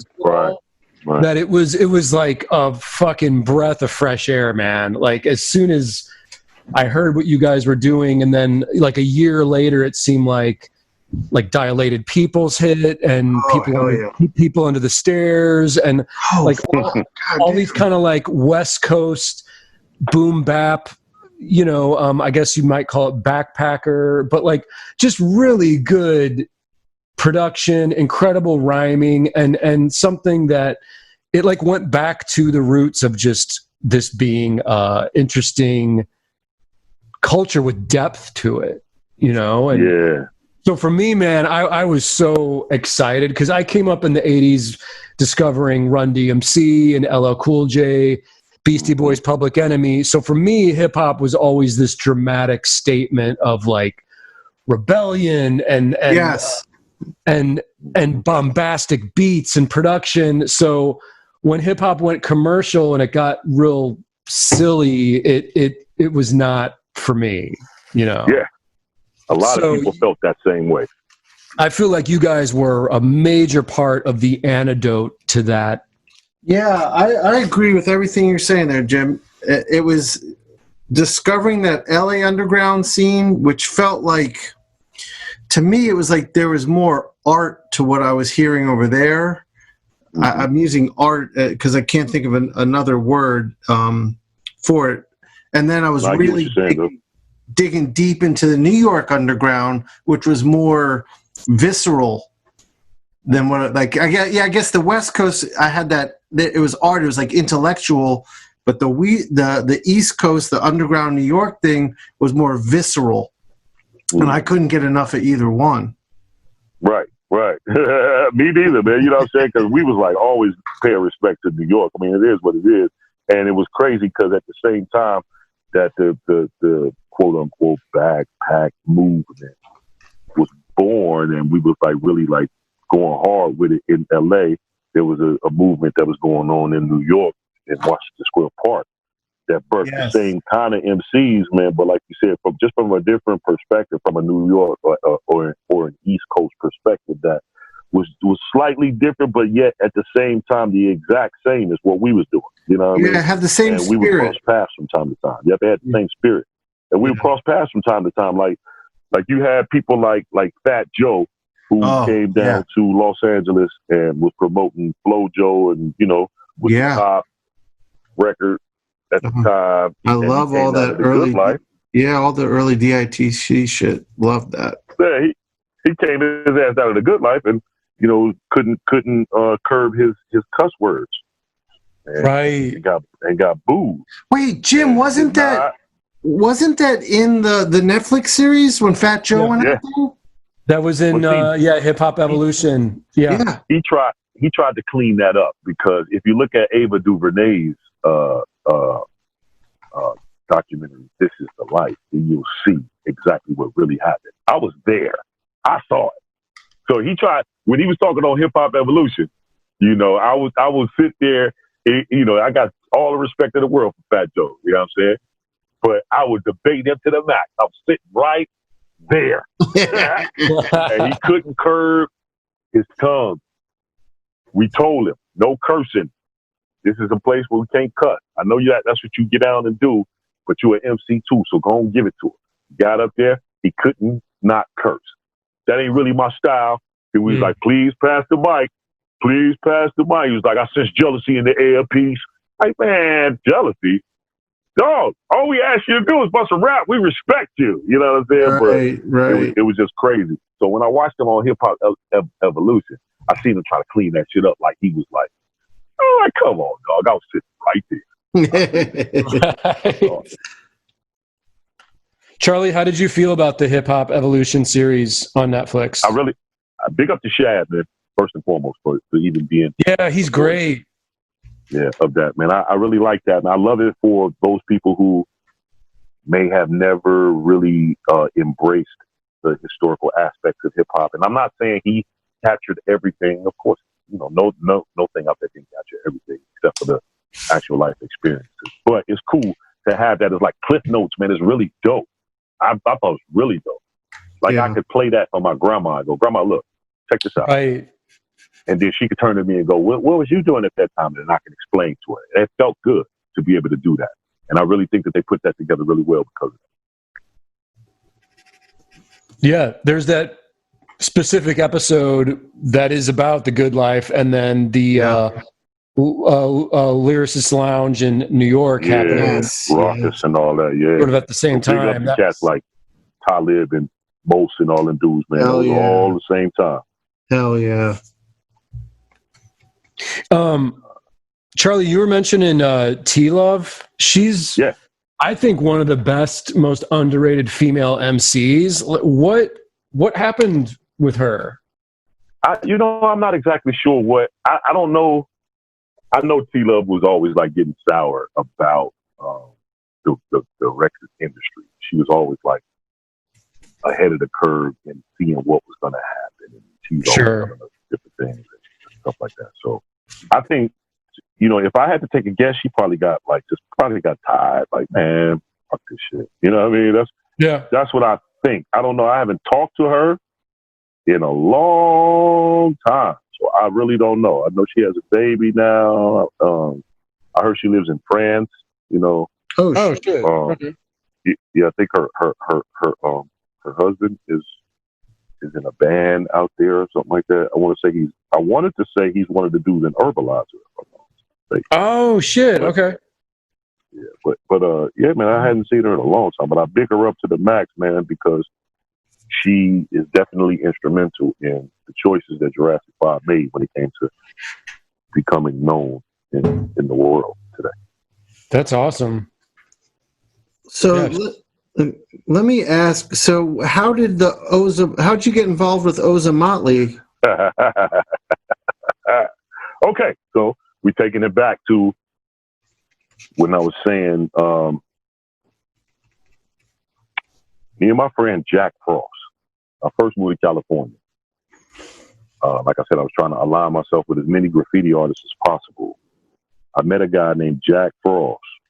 His real name is Matt Hall. He went to the school that I went to, and I met him because I noticed he rode the bus from my neighborhood. The school that I went to was in Hollywood at first, and I noticed that he rode the bus with me to school. I'm like, oh, he live in my neighborhood, right? So me and him started talking, and I realized that he was in my art class with me, and he could draw. He ended up being a hell of a graffiti artist, right? Like, ew. Like I could show you some color schemes that would not exist without him. Put it that way, Shit. right? Nice. So me and him, man, we just clicked. You know, he was my dude, man, to the max. And he had a little stepbrother, man, named Willie. And Willie was a fucking pain in the ass when he was little, because he used to come up and visit with us. And his stepfather would always make his mother make him take Will with us wherever we went. And we was graph writers, man, so we was doing dangerous shit. We didn't want no young dude rolling with us, you know what I'm saying? We jumping over fences. We bombing, you know, junior high schools and, you know, tetherball courts. Tennis, handball courts and shit like that. Right. We do all kind of shit, man. We didn't want to, you know what I'm saying? But we had to take little Willie with us, man. Little breakdance Willie is what he was called. All right. So to make this story short, breakdance Willie grew up to be Will Dog from Ozo Motley. Oh, okay. Okay. And he, you know, when he was forming Ozo Motley, was always calling me, asking me to come and jam with them because they had learned the music to our song "Unified Revolution." You should tell Jurassic to come down and jam. Blah blah. I was like, man, I don't even know y'all like I know y'all. They ain't gonna come down and jam. They hell is you talking about, man? And plus, whatever, man. I ain't, you know, man. Come on, Chuck, man. You should join the group, man. I'm like, how am I join the group? I'm in Jurassic 5. He like, but he's like, man, fuck that, man. Cut Chemist is in the group, and Cut was always he was down with them, man, coming down and jamming with them and doing shows with them and all that. And I always be like, damn, Cut, how you doing this shit? He's like, man, I'm gonna just do whatever I can. I adapted that from my man. That was a very cool outlook to take as a youngster. We was young, Right. Cut's younger than me. You know what I mean? So I was like, yeah, man, you right. So I went down to one of their gigs one day in Hollywood, and you know, they see me in the audience. They start playing that Unified Revolution, and I was working on a tune called Ghetto Diplomat at the time. Mm. So I had some verses. I spit them shits at the crowd. The song came about as if it came out and sounded like we had been working on that in the studio for, you know what I'm saying, for long periods of time. And Will Dog was like, look, man, if your ass do not come and record that shit with us, then I'm going to be seriously salty. Because one of the things that they used to do was they would record with a cassette. They would record the shows that they play and then sell the recordings at the next show. Oh, that was smart. Wow. You know what I'm saying? So they recorded that, and they was like, you know, you need to come and really record this. And I was like, fuck out of here, man. I don't even know what I did. They was like, don't matter what. It don't matter if you know or not. We got that shit on tape. I'm like, all right, cool. So I listened to it, and I was like, damn, that shit came out dope. And then when they recorded they first little EP, they called me with this brother Robert Carranza, big up the Rob. They called me. I came down, I recorded it with him, and then I wrote some other songs with him, Super Bowl Sunday, and it was one other song I had wrote at that time with them. And, started gigging with him. The rest kind of was history, man. I just started gigging with him a whole lot. But that was in the first, year and a half that they existed. Wow. So basically, I'm one of the original members. Oh yeah, That's awesome. Sorry, I'm taking a smoke break out. No, do it, your man. thing, man. Jim, let me see. Jim, talk. That T-Rex is looking crazy. Oh, thanks. It really is, man. I'm pissed. I'm sitting up here bullshitting. I'm just like drawing a little fish or whatever. Y'all going in. I look because at the angle I couldn't even see it until I looked up. I'm like, damn, they going in. I haven't drawn dinosaurs in so long. Like dinosaurs are fucking great. Dinosaurs Dude, are cool. dinosaurs are where I got started. When I was a little kid drawing dinosaurs, I had like a book. I knew all the different dinosaurs. Oh, for sure. Yeah, I think every boy goes through like a dinosaur phase. Yeah. I mean, I definitely did, but it's just something that like I just forget how fun it is. Like they're fucking monsters. It's a monster. Exactly. Exactly. But this is fun, man. Did you did one before that, Jim? I saw you did the Stegosaurus at the turntable. I started doing the Stegosaurus DJ from Dino 5. The Prince Paul. Yeah. Yeah, man. That's awesome. I was waiting for this to dry. It's fun. It's a little cartoony, and then I figured, you know what? Why not just do like a straight up just fucking evil T-Rex? Yeah, that is a badass work, man. That is badass. That's more my speed. That's more my speed. That's right. That's Charlie, you see, I got Bunny in here. I got Bunny. I see you, man. Shit look dope. I want a copy of that, man. Maybe take a picture of it and send it to me when we I done. will. In fact, when we're done, I'm going to ask everyone to send me a high-res scan of whatever they created on here. Okay. And I'll embed that in the back of the podcast. Oh, cool. But yeah, I'll definitely send this around for sure. Charlie, I had a question. Back in the day when you were a kid, what comic books were you digging on? Okay, so my father collected, man. My father was a Spider-Man dude out the gate. Oh shit! Okay. He loved Spider-Man, and so he had a lot of the dope Spider-Man books. My father was also an avid cigarette smoker, man, and fell asleep in the garage in this little cot.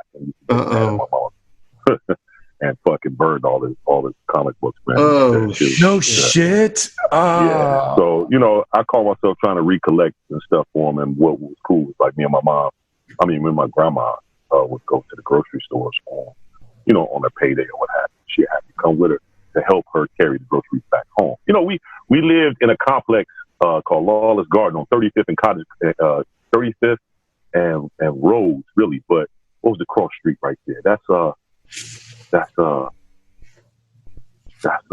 King Drive, and between King Drive and Cottage Grove on 35th, and it stretched from 35th to 39th, 35th to 39th, right? I can't remember. Anyway, it's called Lawless Garden. It's still there. If you got on the map, you'll see there's 3 white buildings and then a whole bunch of townhouses. We lived there. And across the street was a strip mall called Lake Meadows. My grandmother worked in the grocery store called Jules T. She worked there for 17 years. We used to go over there when she got her paycheck and go shopping. And I would help her bring shit home. And my reward was I could pick any comic book I wanted. Oh, that's dope. So, I started with the Spider-Mans, but I fell in love with Wolverine. I fell in love with Wolverine. I was like, who is this fucking guy? This guy's dope. Because I stumbled upon the Hulk versus Wolverine. And this is before people regarded Wolverine as a hero. He was a fucking villain. And I was like, this dude's dope. That was his origin, right? Yeah, I was like, this dude tumbled with the Hulk. This dude is dope. You know what I'm saying? So it was that kind of thing for me. You know what I mean? And that led to my love for superhero teams, the Avengers and this and the third. And my father, you know what I'm saying, was definitely a black activist in a lot of ways growing up in the 60s and shit like that. So he was always definitely on shit like, you know what I'm saying, you need to know all the black superheroes. You know what I'm saying? If you look towards, you know, that kind of thing. So it was like Luke Cage, Chali, and all of these people. I knew these people. You know what I'm saying? These was my, you know what I'm saying? I mean, Lieutenant, what's her name on Star Trek? Uhura. Yes. Uhura. Yeah. I mean, just everybody, man. I had to know these people, and I got chastised for watching shit like the Dukes of Hazzard. Oh, right. I used to be like, Pops, they cars the shit. He's like, fuck that car, fuck that flag. He used to, my pops used to be on that back in the day, that kind of shit. So I was really trying to, you know, like collect, you know, based on, you know, my interest that I picked up from my father, and plus just my own interest. So I would say all the superhero teams, from the Avengers and the Defenders, and, you know what I'm saying, any of the X-Men variations, but definitely the original X-Men and all that. That was my jam, and I just tried to follow everything that was connected to all of that, and all the heroes connected, and all the stories. The Defenders, that's going deep. Yes, sir. Yes, sir. Yeah, that's it's crazy, man. I have like almost the exact same story, where I used to go to the grocery store with my mom every Friday, help her with the groceries, and she would allow me to like pick out like 1 or 2 comic books. Nice. And it was, man, you got the same kind of story, dude. It must be something in the water in the Midwest or something. But and my dude, my you know, comic of choice was always Spider-Man, because I grew up watching the Electric Company with the. Oh my God! No, you didn't say that. Yes, sir. with the live action Spidey segments where he doesn't talk. Yeah, but look, here you go, Jim. Maximum respect to Morgan Freeman. Morgan Freeman. Oh, yep. That's right. They say Morgan Freeman was in junior high school in those days. Because he never was a child.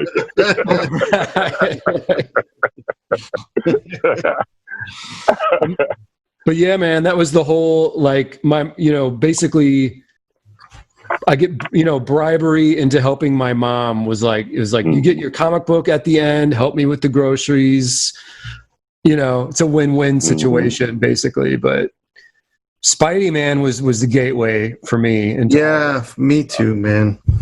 Charlie, what do you think? There just seems to be, like, Jim and I talk about this a lot. Like, there's a good crew of artists in the comic book industry who all came from hip hop, and there's a whole mess of hip hop heads who all grew up with comic books. Do you have any theory on what the relationship between the two is? Yeah. Well, one thing I was going to ask Jim, and being the St. Louis dude, right? Yep. A lot of my comic book consumption came from being trapped in a house because the weather was so fucking cold. Right. Couldn't go outside. So if you lived in a building, you had a meeting spot. All your homies that lived in the building with you would come through, and all of like minds would kick it in that spot or whatever, or over somebody's house or whatever. Ma, can I go over Tom's house? Yeah, I'm out. And everybody would be in Tom's room playing Monopoly or trading comics. It was that kind of shit, right? Right. But as far as hip hop is concerned, I think the love, I think the crew thing came, the extract from comic books, the extravagant, what they say, what KRS-One would say, colorful names. You know what I'm saying? Came from the comic books, man. The need to have an alias, came from the comic book. You know what I'm saying? The adventures, the urban adventure. The sense of good versus evil, all of that shit, man. You know what I mean? It's like it's like what you know, and the fact that most of the participants in the early stages of hip hop were inner city, you know what I'm saying, black, Puerto Rican, white kids who were poor as fuck, right? like not like no much like poor, right? Right. And had no way to, you know what I'm saying, express themselves. Yeah. You know what I mean, or you know what I'm saying, but to create something that everybody could participate in without the financial thing being something that could stop them from participating in it. If you understand what I'm saying, you know what I mean? Right. Right. So it's so many factors, man. It's so many factors, but I think the appeal of the aliases and the super names and the a mild mannered by day, but at night I'll fucking kick your ass kind of thing. It's just, you know, I don't know, man. Something appealing to that was really dope for hip hop, you know. Yeah. Oh yeah. It's so crazy, man. You mentioned the weather because like St. Louis, when I was a kid, every winter we had snow and ice and you'd be stuck inside and all that. But you guys, man, Chicago had notoriously just brutal winters. So I couldn't imagine like being a kid there because I mean you're definitely stuck inside for like weeks at a time, right? I mean, hey, how old were you in 1979? I was 4. Oh, okay, so you probably don't remember, but I was 9. There was a blizzard in Chicago, the blizzard of '79. Mm-hmm. Y'all probably could Google that shit. And you know, I never did that. I'm gonna Google this after this, right? But the blizzard of '79 was, and it snowed like 5 feet of snow, like straight up. Holy like imagine, shit. Can you imagine that? Oh The city of Chicago was blanketed with 5 feet of snow. It shut the city down. God. If you didn't have groceries, people were dying. All kind of shit. Like, it was crazy. It was fucking cold and snow was everywhere. And, you know, so the wind chill factor, like people don't know what the hell a wind chill factor is if they don't live in a cold state like Illinois or Missouri. You know what I'm saying? But the wind chill factor coming off Lake Michigan that increased what was already cold as Arctic winters, it increased it by, okay, for instance, one year, every year in Chicago, they play Bozo the Clown. Everybody know about Bozo the Clown, right? Yes. Okay. Now, Bozo the Clown, on his show, the kids would wake up in the morning dressed and getting ready and have Bozo the Clown playing because in the wintertime, he would show this segment where they would play Here Comes the Sun. They play that song. Right. And they show a list going up the TV screen of all of the schools in the area that are closed due to cold weather, due to pipes busting and shit like that, blah, blah, blah. So you would look, you'd be attentive when that part comes. Oh, mama, my school is closed today. Oh, that kind of shit, right? It would get that cold. Now, one time, it got so cold, I was waiting on my shit to be closed. I knew. Because I had to, my school was a mile from my house. I lived in South Commons at this time, and my school was closer to Lawless Garden where I used to stay. That was like a mile from my house. A mile straight down Cottage Grove. I mean, straight down King Drive, I'm sorry.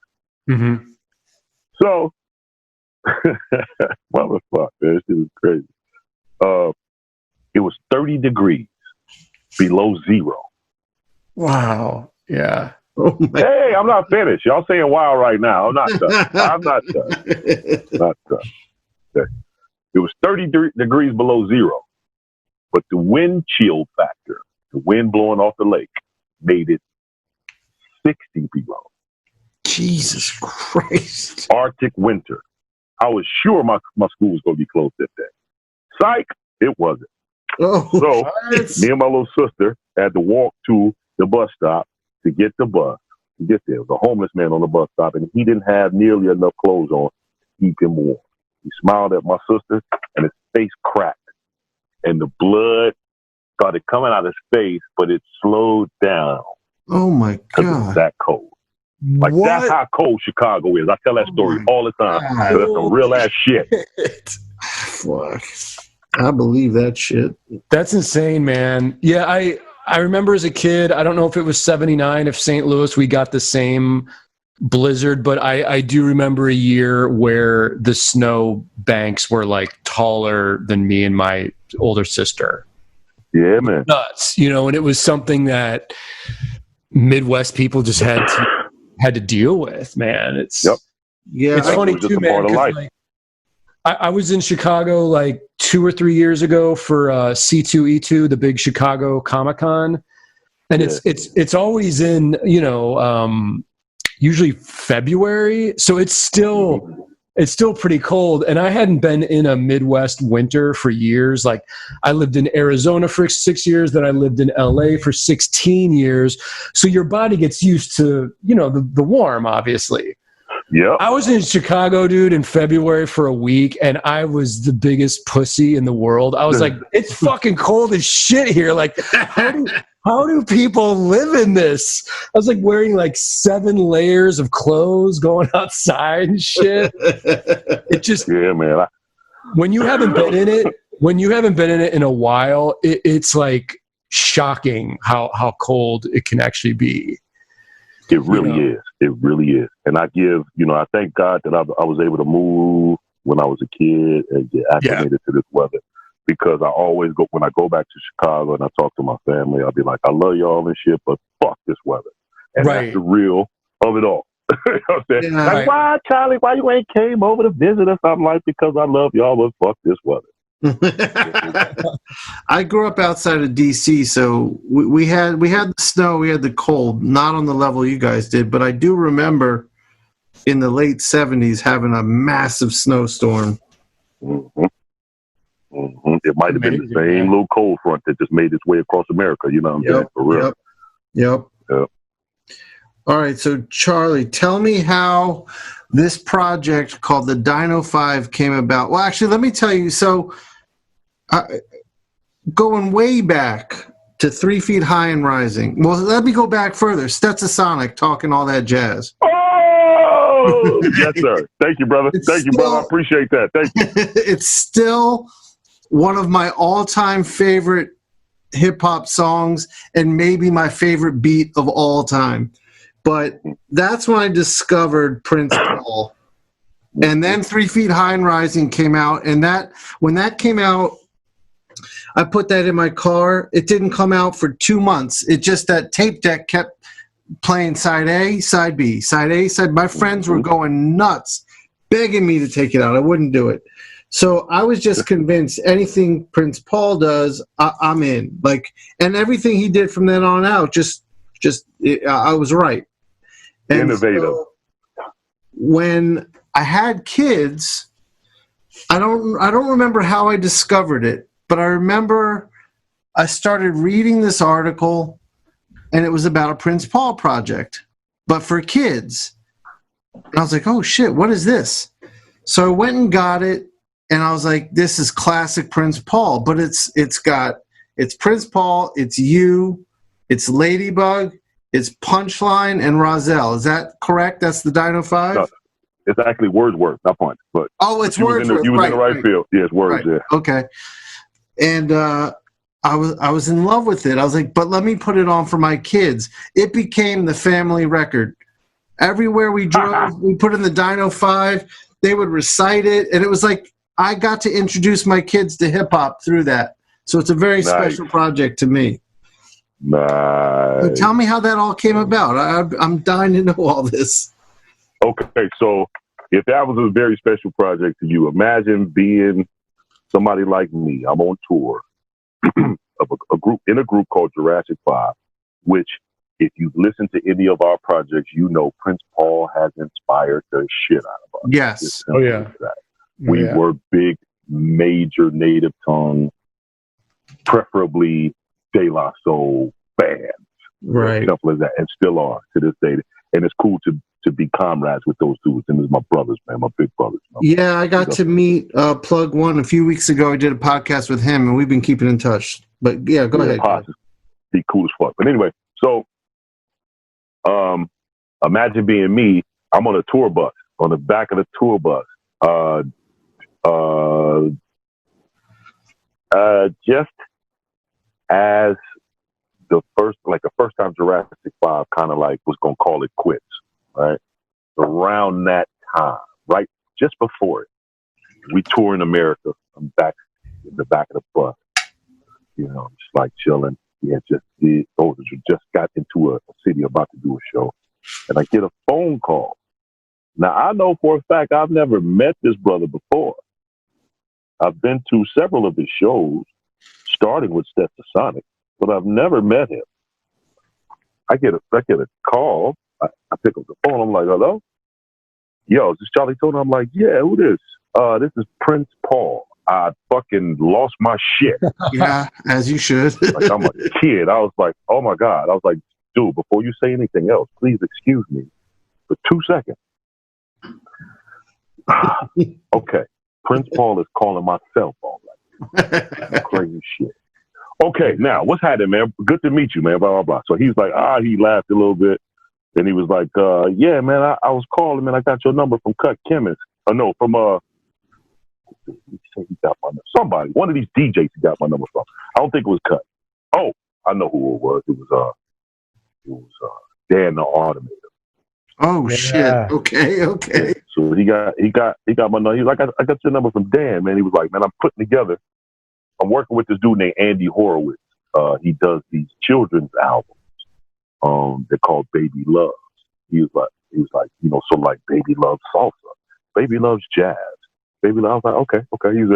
He said, so they put together a Baby Loves Hip Hop, and I was like, oh, that's dope. Okay, cool. He was like, so they got me to be the producer, man, and they told me I could get whoever I want to work on it, man. And I was like thinking of your voice, man. So I was like, fuck, hell yeah, I'm gonna ask Chali 2Na. So I'm seeking you out, man. You think you'll be down for some? And before he finished the shit, I was like, fuck yeah. Like, what you want me to do? You tell me. He was like, man, we thinking about getting Jean Grey. It was Jean Grey at first. We thinking about getting Jean Grey. I know Jean. I worked with Jean. We did a comic. Yeah, man, I did an X-Men story with Jean. Yes, sir. Jean Greasy, man. I love her, man. She's amazing. I love Jean too. She's great. But I think she had something she couldn't do. She couldn't do it because it was something she had. She had told him initially she could, but then she didn't realize that she was, you know, attached to something she couldn't do it. So, Ladybug got down, but you know, he was kind of throwing names at me. I was like, man, you ain't got to tell me nothing, man. It's an honor to work with you, whatever it is. Just call me, let me know. I was like, you know, here's my manager's number, blah blah blah. Bam, cool. So, I don't know. A week or two later, I started hearing more talk about it, like from our manager, and or like seeing emails, and I'm like, damn, they serious, huh? He's like, yeah, man. You know, if you down, man, blah blah. They want to fly you out. They want you to be out for it was 11 days.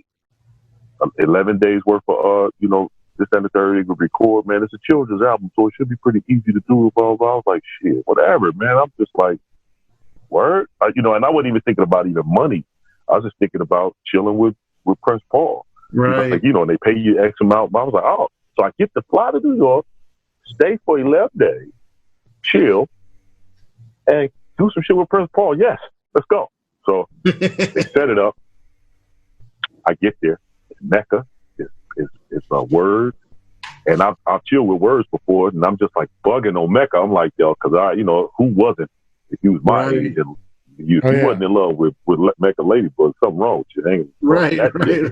Look, you could be a gay man, and that chick, you still was like, child, that girl fine. You know what I'm saying? It's just simple as that. Definitely. But she's sweet. She's such a, man, I love that lady, man. Like, beyond all that other stuff, she is a gorgeous human being. Like, her person, she's somebody, she's literally somebody's mom, but like, you know, she feels like, you know, she got a mama soul, man. And I just love her. Right. I know what you mean. It's just really dope. So, and she's talented as fuck. I was like tripping on, I loved her parts in the Diggable thing, but I never really checked her out outside of herself, so to speak, outside of the realm that I knew her from.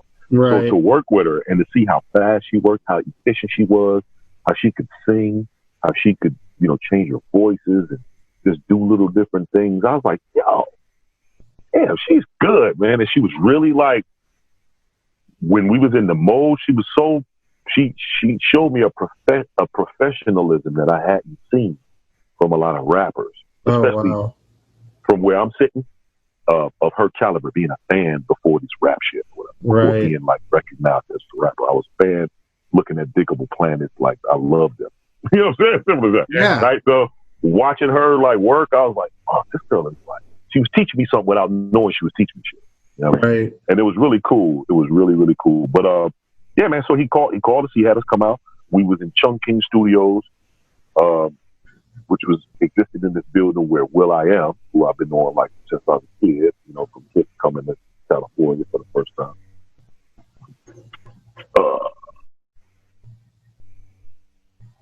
Yo, y'all still there? Yeah. Sorry, man. One of the dudes from Ozone Motley just called me, and I'm like, no, you can't talk right now. But That's awesome. but yeah, you know, so I was like, oh yeah, we was at Chungking. Will I Am was working upstairs on Michael Jackson's album, so him and Michael Jackson was upstairs. Oh my God. And I was just bugging on that every day, like, dude, we come to the studio, there's a chance we might run into Mike Jackson. Will came down to talk to us and this and the third, but I never got to see Mike. But we, like I said, we had 11 days and we finished it in 4 days because we was working so fast and having so much fun. That's amazing. That's awesome. Yeah, you can feel it in the album. Yeah, that shit was fun, man. Dude, I gotta ask you, was it improv? There's a bit where you're talking to Words and he's the Brontosaurus and he's talking about he's a vegetarian and you're the T-Rex saying, what's that? And, and he's like, I eat broccoli. You're like, broccoli? Yeah. and you're talking about the movie. That shit used to crack us up. Was that improv? Yeah, pure improvisation. We were like, because we did that a few times. We were just, man, they keep calling, man. No. Sorry, y'all, man. They keep calling my phone, man. They keep. If you need to take it was all improv. No, it's all good. That was all improv, though. Yeah, man. It was fun. Just like I said, we did it a few times and then just kept the best ones. You know what I mean? Yeah, it's so good, man. That record is so special, man. Thank you, man. Thank you. And just to work with Prince Paul, man, he is one of the best, the greatest of all time. You know? Yeah, no doubt. Yeah, and it was cool too because he was like, okay, we were writing the script as we were going. That's what was really cool about it too. Like we would finish a song, like every song that you hear in a row is how we wrote them in that consecutive order. Oh, we would get to a point, and Paul would be like, I don't know what we're going to do tomorrow with this. And so him and the brother Andy Horowitz would talk, and then they holler at us, what you think if the group did this? Like, yeah, that's dope, blah, blah, blah. Then we'd go home for the night and come back, and they'd have a whole script written, ready for us to do what we're going to do. Okay, so this next song is going to be about this, like we're going to use this beat. Well, so it was cool, man. We was knocking out 2 or 3 songs in a day, man, and just kind of finished it. It was dope. Wow. Was that record a success for you all? It was a success for me, like in the sense of how Bob Marley is like, what is wealth? You know what I'm saying? Like, right. It was that kind of success because I run into fans who would be like at our shows or at my show solo still to this day and be like, yo, let me tell you something. I hate that fucking Dino 5 album. Like, why? Because my kids cannot stop listening to it. I'm like, success. So See, yeah, my you know what I'm kids saying? couldn't stop either, but I was loving it just as much as they were. Right. No, I love turning parents onto it. I can't remember who I was talking to. It was just last week. I was talking to another artist who has kids who likes hip hop. Oh, it was Mike Del Mundo, and he's a huge hip hop fan. He's a Marvel artist. And I was like, all right, I'm about to change your life. And I told him about the Dino 5. And he just emailed me this week. He's like, we cannot stop listening to this. Oh, man, tell him thank you, man. Please. It's so good. It's so good. Charlie, there's another collaborative project you were part of, the NASA project. Yeah. You did that track with David Byrne. Mm-hmm. And who is Z-Trip on that track as well? I'm trying to remember. It's me and Gift of Gab from Black Alicious. Yes. And David Byrne. Oh, I think that's Sam. That's Sam on the scratch, if I'm not mistaken. No. Okay. That's the DJ from Brazil. I forgot his name. Aristotle. I forgot his name. The deepest Okay. in Brazil. That's the other part of Napa. Did you actually record with David Byrne, or was that like a separate situation? Well, fellas, I'm gonna tell y'all this story, man, and I'm really not proud of this story, man, because I was kind of like salty at the situation. It put a bad taste in my mouth of a person who I'm a super fan of.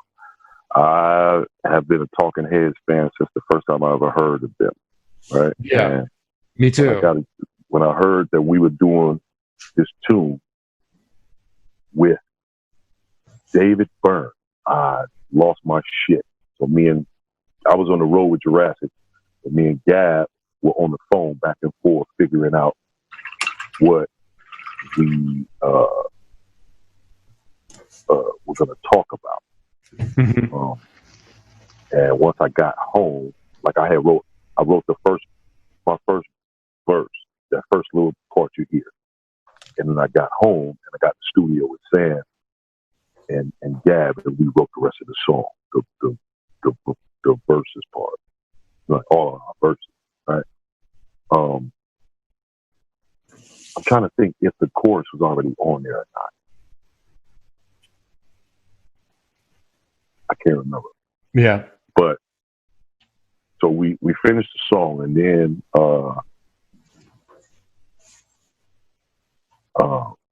I go back out on the road with Jurassic, and I get a call. I'm in a laundromat washing my clothes on tour, and I get a call, and this Sam from NASA, Sam Spiegel, Spike Jones' little brother, saying that David Byrne has an issue with the publishing of the song. You know, he's like, we really want this song on the album, but Dave wants to take all of the publishing. And we was like, was like, what the fuck is he talking about? Hell no. No. Yeah. You know, he's like, he really wants to get on the phone and talk to you guys about it. I was like, hell yeah, get his ass on the phone. So we got him on the phone. And he's like, I need to take all of this publishing in order to be on this song. I've had problems in the past before with publishing and this and the third, and I don't, I'm taking precautions on not to get jerked. I was like, hey, let me tell you something, bro. You know more than me and this guy combined around this planet. We are honored to work with you, but I refuse, just like how you try to refuse, to be jerked by somebody of your caliber. I refuse to be jerked by anybody. I'm on this song just as much as you, maybe if not more. I got more parts on this song than you do. So for you to tell me right now, just because basically what I'm assuming is that because you're David Byrne, you get to take all the publishing, kiss my ass. I said, take me off the song. I'm not fucking with you like that. Matter of fact, I don't really need it like this. It's cool. I'm cool. I'm already on another song on this album with George Clinton. Right. I ain't thinking about shit. All good. I'm not tripping. Right. And, it became an issue, supposedly, for a second with Sam. I told him, I'm like, Sam, it's cool, man. Thanks for putting me on. And I have no issue with you. If you got some problems with them, that's on them. But you can just take me off the song if you want to keep it. I'm not going to agree to that. Eventually, they worked it out, and it worked out in all our favor. It was all fair. We all got publishing. The song came out. But for us to have to fight for that with somebody like him tripped me out because it made me dig into the past. And you guys heard of a group called called Tom Tom Club, right? Yeah. Yep. You know the song Genius for Love, right? Yeah. That's Tina, the bass player from Talking Heads. She's the singer on that track, and the drummer from Talking Heads produced that track, I believe. Yeah. I heard they left. Tom Tom Club was like an offshoot of Talking Heads in a way. Yeah. But I heard they left the band for a second. They left the band because they had super disputes with your boy David Byrne about publishing. Oh, shit. Okay. And I was like, oh, I get it. Okay. History. Right. Oh, I'm a part of history. That's pretty cool. That's how I accepted it after that. But because it worked itself out. Other than that, I'd have been mad about this. It's so interesting. It's weird that I would never associate David Byrne with being like Cutthroat. Yeah, like kind of dickish about his business, but I don't know. You know. Yeah, I mean, everybody's different, man. And once again, I ain't trying to slander the guy or nothing like that. I just always put a sour taste in my mouth about somebody who I respected so much. Right. Oh yeah, I really love his work. You know what I mean? I really love his work. Yeah, he's brilliant. He's a fucking genius. I mean, yeah, you know what I'm saying? Weird though. You know. Okay. Well, I'm glad that the track came out because I love that record and I love that song, man. It's good stuff. Yeah, I love the concept. That's why I was hurting. I was like, fuck, I hope this gets resolved, man, because this song is really, the concept of this song is really cool. Yeah. People can draw their own conclusions out of this shit. Like nothing, like it's all cool. It's like a thinking man song. You know what I mean? If you're feeling what I'm saying. And I was really hoping that it came out. And it did. So that was cool. That's dope. It's awesome. And you are killing them drawings, man. Y'all, dude, I'm over here half bullshit. That's awesome. Is that Chali 2Na? Is that Charlie Shark? That's my little, when I used to like do throw ups, I could do these fast with cans. But when I used to do throw ups, dudes would do letters, you know. Right. I do this fish real quick. Damn, tag, but damn, I'm out. You know. That's awesome. That's dope. So, Charlie, then just following your career here, then you go into doing solo stuff, right? Yes, sir. And how long you been doing solo stuff for at this point? Well,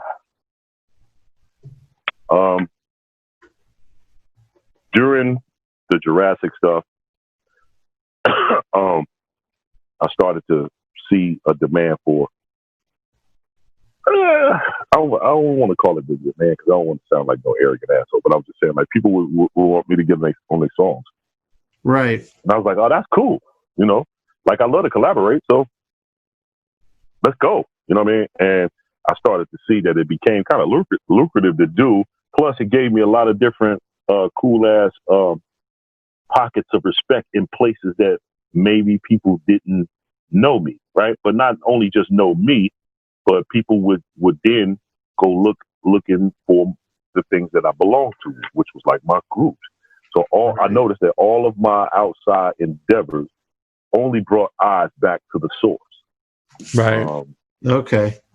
In all of my, you know, all of these things that I did, you know, maybe from my other group members, it didn't look like that to them. They probably didn't feel like that. We were arguing about shit, being mad, blah, blah, blah. But if you look at it from hindsight and look at it from an overview, that's exactly what was happening. People was, and still to this day, people stumble on me. And then they go Googling and bam, Jurassic 5, Ozone Motley, blah, blah, blah. You know what I'm saying? So it was a cool thing. I always thought to myself, like, that's cool that, you know, me being out there collaborating on my own as well as with the group only brings eyes back to the group. So that was initially my whole little mission from day one. So I would say doing side projects kind of constituted the beginnings of my solo shit. And that was like, you know, day one within Jurassic, because I was always doing songs with people. That was my nature from being in the Unity Committee and being a member of the Good Life and hanging out with different MCs. You know, your mission was man, we should do a song together one day. All right, cool. I still do that. You know what I'm saying? Still to this day. But people, like I said, people would call and ask to do songs, and I'd be like, hell yeah, let's do that shit. You know what I'm saying? And some of them would come out all right. A lot of them would come out really dope. You know, some of them would turn out to be classics in my opinion. You know what I'm saying? And that was always just the norm for me. But when I was doing Jurassic 5 and Jurassic was signed to Interscope and Ozone Motley's label had folded and they were pushed by Universal, Interscope picked up some of the acts that were on Ozone Motley's label. And Ozone Motley was one of the acts. that Interscope picked up. Jamie Iovine basically was like, okay, who's this Chali 2Na dude? He's in both of these groups. You know what I'm saying? Right. And so they also noticed that the reason why I was legally being able to be,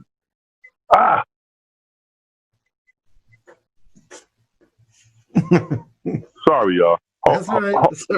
Hold tight. 1 second. Let me just. All right, you do your thing. You do your thing. I'm about to. This is my mama, man. She keep calling me. Do your thing. Do your thing. Real quick. Jim, how's the T-Rex coming? Oh, it's good, man. I'm just getting some detail going on at the top up here. Jim, did you use any photo ref for the dinosaur? I went downstairs to Mama, Nancy. Hey, I'm in the middle of an interview. I'll call you right back. Is everything okay? Yeah, I just said, God damn, you call me back. What? Something crazy? No. Okay. I'll call you right back. Okay. That's awesome. That's awesome. So, Jim, you were saying. Okay. Sorry, son. No, you're good. Jim, you did use some ref for that? I did, yeah. Yeah, that's incredible, man. It was just from like a kid's It's a beautiful drawing. dinosaur book. Thank you. Yeah, you killed that shit. That shit was dope. Thank you. Charlie, can you finish your story? I wanted to hear the Yeah, where I forgot. I'm sorry, my mom told me off. Jimmy Iovine was the last thing I said. Oh. Yeah. He just basically was asking, who am I because of my affiliation with both of these groups that he had signed to his label. Because he wasn't a part of signing Jurassic 5. Tom Wally was the guy who basically signed us to the label before he left the label. And he was there to acquire a couple of groups, the best-selling groups that was happening on Elmo Sound. So he had both of us on one label ask who I was. Now, the only reason that I was able to do both things was because of an amazing lawyer named Lisa Sukransky. And she basically was able to hook it up within in my contract with Ozo Motley and made it so that whatever label Ozo Motley was involved with, that they couldn't bother me as far as my initial duties with my original group, which was Jurassic 5. You understand what I'm saying? Okay. And no matter what, I had the freedom to be able to go back and forth and do what I had to do. Now, Universal was like, okay, cool, you can do that, only if we have the first right or refusal to put out a solo album for this guy. So like if you want to do a solo album ever, then you got to give us the chance to do it first. Right. And I was like, I wasn't even thinking about no solo album. I was just like, I'm gonna continue being in my group, do some Ozo Motley stuff, do some solo, collaborations here and there, and that's that. I wasn't even thinking about being some solo artist shit. You know what I'm saying? But when they said that, I was like, oh, word? Okay, well, I'll take that. In exchange to be able to do all of this stuff, yeah, let's do it. I never thought it would come in handy, but it did. And, it was a time where I was just like, okay, well, let me see. Let me see if they'll start releasing some funds and let me record it. As soon as I asked, they did. And I was like, oh, wow. That's cool. So I just started going in, you know what I mean? And making a wish list and, thinking about what I wanted it to be about. I always, just coming up with the concept and, you know what I'm saying? And yeah, it was a fun, that was one of the funnest things I've ever done within this music industry. Was my first solo album, which is about to be re-released September 4th, because we finally got the rights back. Putting out some cool little remixes and different little treats on it for people to have. You know what I'm saying? So yeah, that's awesome. Hey man, what year did Jurassic 5 officially sort of disband? And do you consider it like you guys sort of broke up, or do you get back together occasionally and stay in touch with the guy? In in 2007 was when we officially said, all right. And at the time, we felt like, that's it. It's done. That's how we felt. Right. I was kind of just leaving it open. I was like, man, we got too much on the table. Ain't no telling what's going to happen. So what we really needed a break because we was like going hard without seeing our families. We spent more time with each other than we did with our prospective families. And all of us, except for two of us, were parents. You know what I mean? So it was like it's just a lot of different little turmoil and a lot of different little things that happened to us and didn't happen to us that basically was putting stress and strain on our relationships. And, I think my antics were partly to blame. You know what I mean? So we just called it quits. Late 2007. And the solo shit really kind of was like a godsend at that point more than ever. You understand what I'm saying? I'm like, oh, word? Okay, well, I know what I'm going to do. Let's go. You know what I'm saying? That's what I do. Do you still see the guys, talk to the guys? Oh, yeah. Well, I mean, not as much as I used to, for sure. It's a few of them I haven't talked to in a while. Me and Cut Kim is working on a project too, so y'all should be. Oh, great! Nice. So that me and him gonna talk after this. As a matter of fact, I called him yesterday. So Nice. And Charlie, didn't you do a solo record that was like a superhero record? Yes, sir. Now it's called Adventures of a Reluctant Superhero, and I did it with this brother named Crafty Cuts, who was a famous break DJ from the UK. Right. And shit was fun as hell because I always felt like Jurassic 5's career, along with myself. If you talk about solo career, I got to tack that on to what I'm about to say. I always felt like Jurassic 5's career started for real in the UK. Like we would do stuff in the States. People kind of knew us on the underground, but we would go to the UK and people would meet us at airports with flowers and shit like that. So it was like, wow. It was a totally different situation, man. And the song Concrete Schoolyard had a video, and that song blew the hell up out there. Like how you would want a song to blow up and how you would want a song to video play and all that stuff. Right. In those days, we almost won a Juno for it. We got invited to the award shows and all of that stuff, man. It was crazy over there for us. Way more so than it was ever in the States. Ever. So I always wanted to do something that they could take ownership over. You know what I'm saying? So I said, let me do a collaboration with one of their favorite DJs of some sort. Me and Crafty Cuts had already done a song called Hands High. And the success of that made us go, man, fuck that. Let's do a whole project. So we kind of stumbled on this whole superhero project because I said in that song Hands High, I say, I'm back with the miraculous Jurassic in classic fashion, but when solo, I'm a verbal assassin, right? Yes. The dude who was drawing the cover thought I said, when solo, I'm a purple assassin. So he drew the cover on some superhero shit, and he presented it to us and was like, what do you think about this? I looked at it.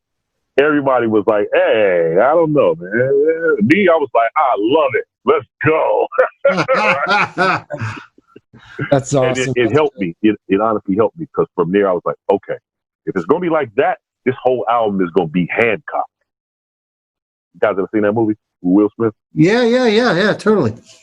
Like this album is going to be about the correlation between hip hop and comic books, and as told by two reluctant superheroes who have skill, but don't necessarily want to help. I ain't really interested. Right, if you put in these situations where we have to help, we will.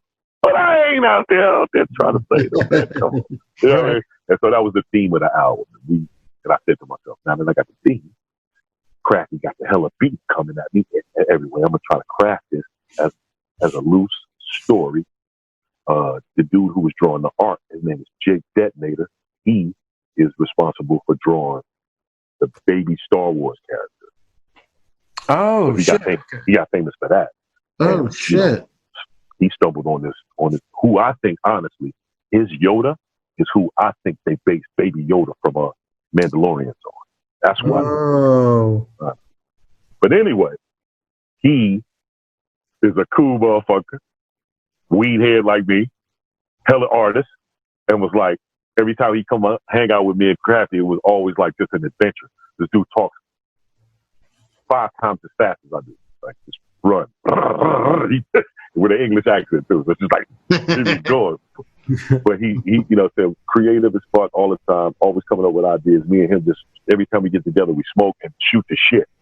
And we just started coming up with ideas on how to present each song, what to do art-wise.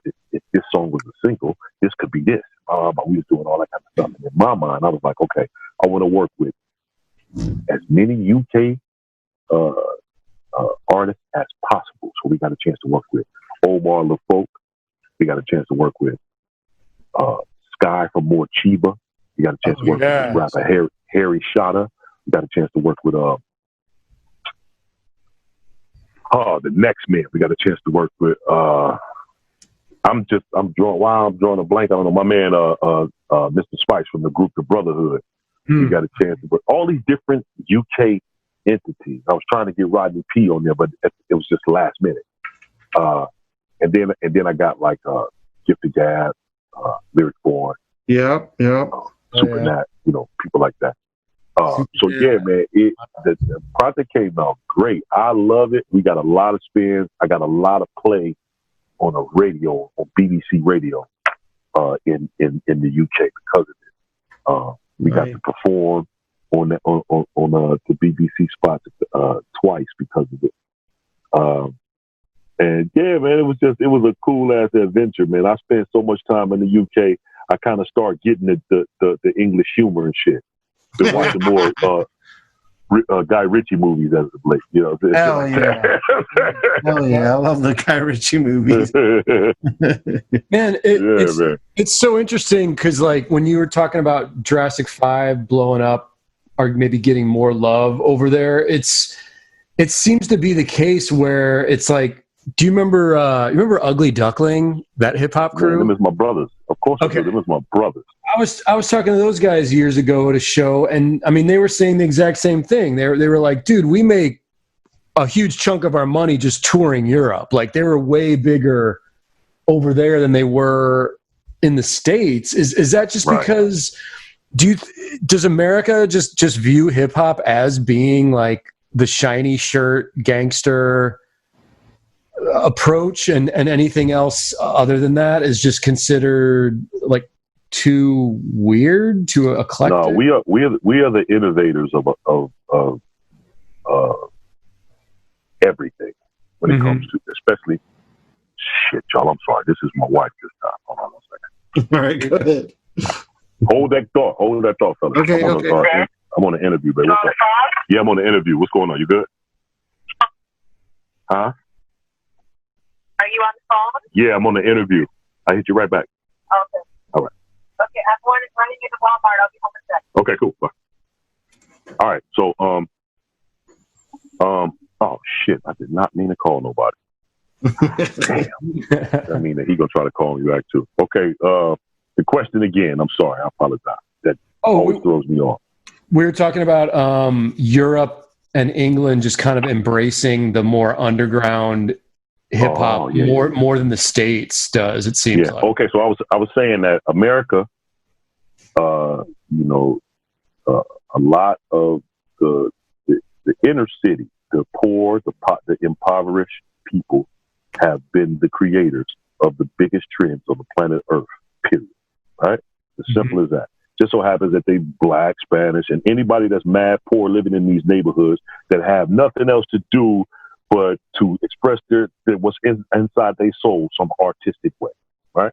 Now, that being said, America is also the most capitalistic of all these capitalistic countries, and this, that, and the third. And I just really feel like we are not bothered by what we create after we create it, and it becomes famous. We start looking for the next thing.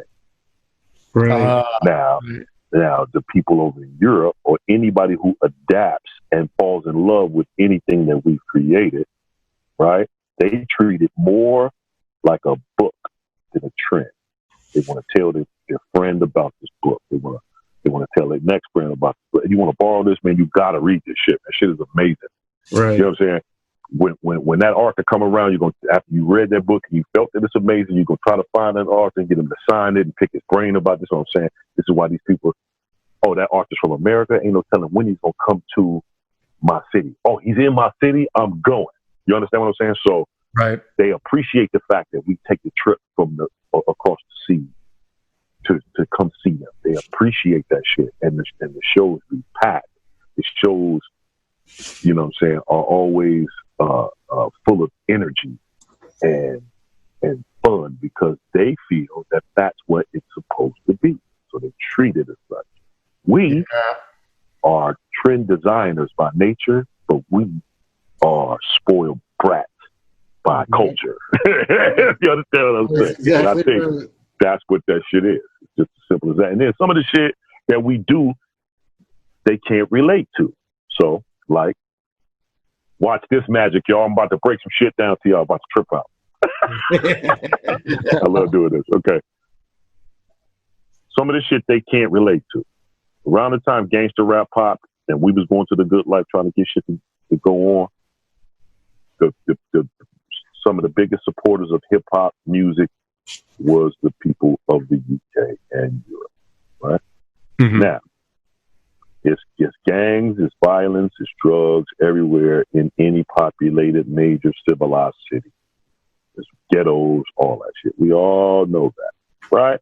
Right. But one major difference in that situation in the UK that's different from America is that the police do not carry guns. Right. Right. At the event of a 9/11, they have shit where they had these special situations where if the guns are needed, then there's a truck that will show up with ammo. It's going down. War. You know what I mean? But as a rule, the cops over there are in shape and you will get your ass kicked. They are trained. You ain't finna be fucking around. You understand what I'm saying? Like, so anyway, I'm saying all this to say, gangster rap hit, all the gun talk, all that kind of violence, that level of gang banging, this and the third, they couldn't relate to. That whole country, that whole island, and any of the other countries that are around it that follow the trends of that island, let go of hip hop and allow the creation of other shit, like drum and bass, like garage, garage, the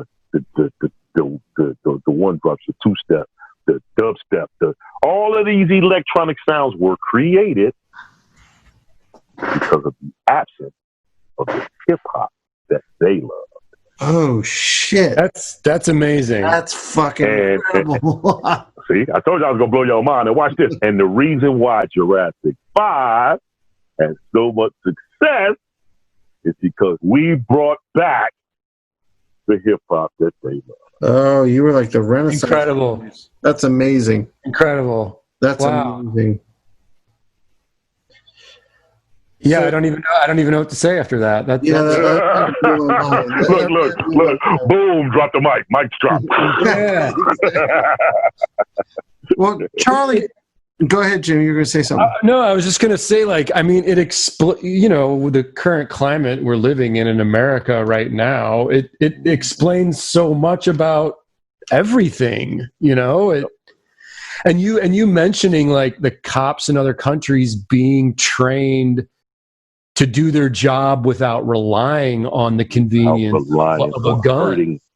Yeah, man. Yeah, you know what I mean? Because that's the major problem here is we obviously, it's like we're learning like, holy shit, most of the cops out here in America are not trained to handle like anything, Nope.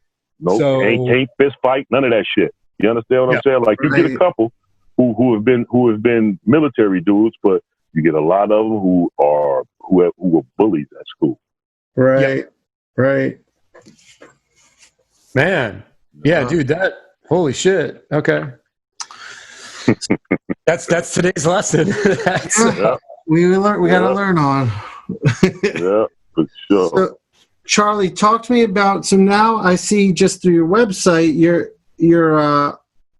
you're bringing art back. Well, I don't know if you're bringing it back. Have you always been trying to sell your art throughout your whole time being an MC?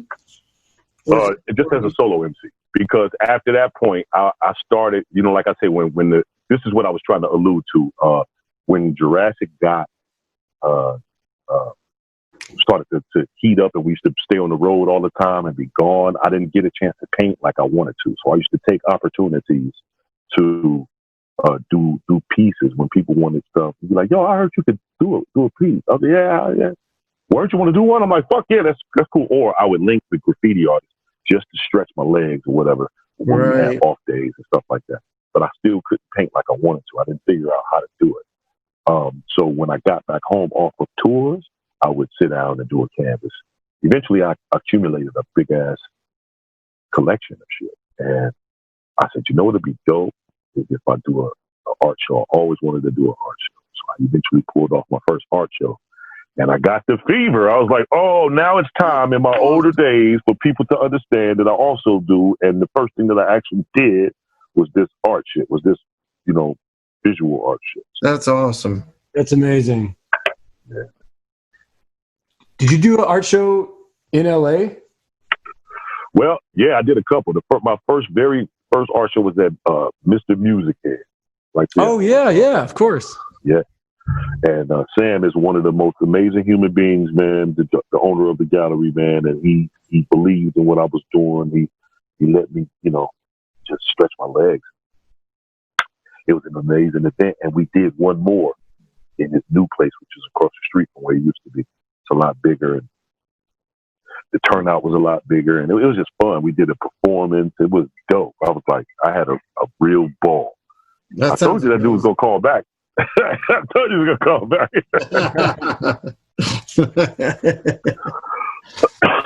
But yeah, man, it was really, really, really amazing on both accounts, man. That's fantastic. My third art show, I did one at the Mayfair Hotel downtown LA, and that was called Concrete Jungle, and it was based off like the Lion King, so to speak, but like more of the aspect of how these particular animals feed and how they survive, as opposed to it being like some old candy down Disney version of the shit. You know what I'm saying? Right. So I did these 6x8 deep panels with spray cans of these animals. I did a male lion, a female lion. Then a male lion who had a half smile on his face, like happy because the female lion that I painted, she had her whole bottom of her jaw and her nose and everything. Basically, her whole mouth was full of blood.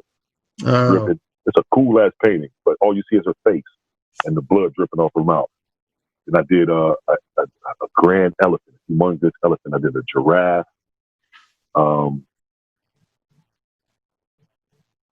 One, two, three, and I did a big ass baboon that's like 8 feet. It was cool. That's awesome. That's awesome. And are the shows pretty successful for you? Yeah, man, they're successful, but I feel like I've put more time in music than I have in, the business aspect of art. So I'm still learning a lot, man. Right. How to sell big pieces and, how to get commissions and stuff. I've done a few commissions as of late. So my efforts are starting to pick up. It's the game. If there's anybody that's going to see this podcast, these are like little cartoons I'm drawing, but if you check out my shit, I do commissions and stuff too. So it's pretty cool. Your web. Give your web address out. Oh, my web address is chali2na.com. CHALI 2, the number 2, NA.com. Yeah. And Charlie, what is puff and paint? Oh, okay. So puff and paint is an idea that I had from just watching Bob Ross. Man. I love Bob Ross to the max. And I was like, it'd be dope. And I went to a sip and paint with my wife a couple times. And I was like, it'd be dope to do this. Now the cannabis culture is more accepted, to do this from a perspective of cannabis. So I was like, okay, it'd be dope to sit down and Bob Ross it with a whole bunch of people or with people watching, and you know, it be centered around, you know what I'm saying, you know, cannabis elevation. You get your little elevation on, you sit down, we sit down with some paints, we pick a topic and we go in. I'm gonna do my first real one. I want to say August the 29th is when we were trying to do it. And basically, you know, we're gonna have charities connected to it. We're gonna have it like opened up in an open space outside, so people can, you know, can actually do it on some social distancing thing. You know what I'm saying? Try to make it as safe and as clean as possible for everybody who want to do it in such a fashion. It was definitely going to be a lot more grandiose, but COVID hit. So Right. fuck that disease. Yeah. You know what I'm saying? Yeah, exactly. So it's going to be sort of like a performance thing. Yeah, well, we'll have a band playing. I'll perform a little bit, Nice. and also just sit with everybody and kind of instruct. Like, say, if we're gonna paint a flower today, well, we're gonna paint an oil scene. You know what I'm saying? I was really gonna do it just as an ode to Bob Ross and use one of his paintings to help, because you know the way he explains his paintings are so easy for you to do it once you do it. So I was just take a cue from his book and just do it in that fashion. You know what I mean? So people can have something that they don't feel like it's a hard reach to succeed in drawing. People look at shit and be like, I can't do that. You know what I'm saying? Right. But if you've ever painted along with Bob Ross and looked at what you did at the end, you'll trip yourself out. Like, oh my God, I did that. Right. Yeah. You know what I mean? Right. So yeah. I love Bob Ross, man. Like I love that, man. we were at we like 3 or 4 years ago, I was at a house party when I was still living in LA, and they had, like, as a joke, you know, Bob Ross on the TV with the volume turned down and music playing. But a friend of mine, we stopped and just watched it, and I was like, dude, look, like, his technique is so solid. Yeah. It's so on point, man, what he is able to do. Like, he has his shit locked down, technique, color, form, everything. And he's just crushing it, man. We were laughing our asses off because Bob Ross is so dope. Yeah. He's dope, man. And it's not even in a joking way. Like, he's the shit. No, have you guys ever painted with him? Have you ever tried to paint with him? I haven't. I need to do that. Man, when you do it, you'll get mad. I did it, and I videotaped myself doing it just to see how this would cut. Hey, man. First of all, the paintings came out incredible. Second, that's awesome. I'm cussing every 5 minutes. Like, that's fucked up, Bob. Come on, man. It's that easy. Fuck that. Like mad. Like, happy that I'm doing it, but mad. Like, it's that easy. Like, come on, man. That's awesome. Yeah, man. It's crazy. That's amazing. It's like, wait, I waited this long to try this? What the fuck? Oh, exactly, man. I was so, man, it's fun, though. It's really fun, but it's a trip. I should just put a clip of that video out somewhere, like on my Instagram, so people can. Yeah, I'd love to see that. That'd be hilarious. That's just funny, man. I was going to say, that could be its own separate podcast, just Chali 2Na painting alongside to Bob Ross. Oh, my God. That'd be awesome. That's its own show. That is its own show. That's awesome. All right. See, but we would need permission from his family probably to get him on. But anyway. Yeah. Definitely. Yeah. So, Jim, are you done with that T-Rex over there? I think so. I think it's yeah. Yeah, that looks great. I just finished up mine. Crazy. All right. Are we at the end of the show, fellas? Yeah, we're getting there. I mean, if you got more, do you think? I was like, let me just hurry up and quickly do a little couple of lines here and there and be like, bam, I'm finished too, fellas. Get it done. But yeah, so Jim, talk so I can look at yours again.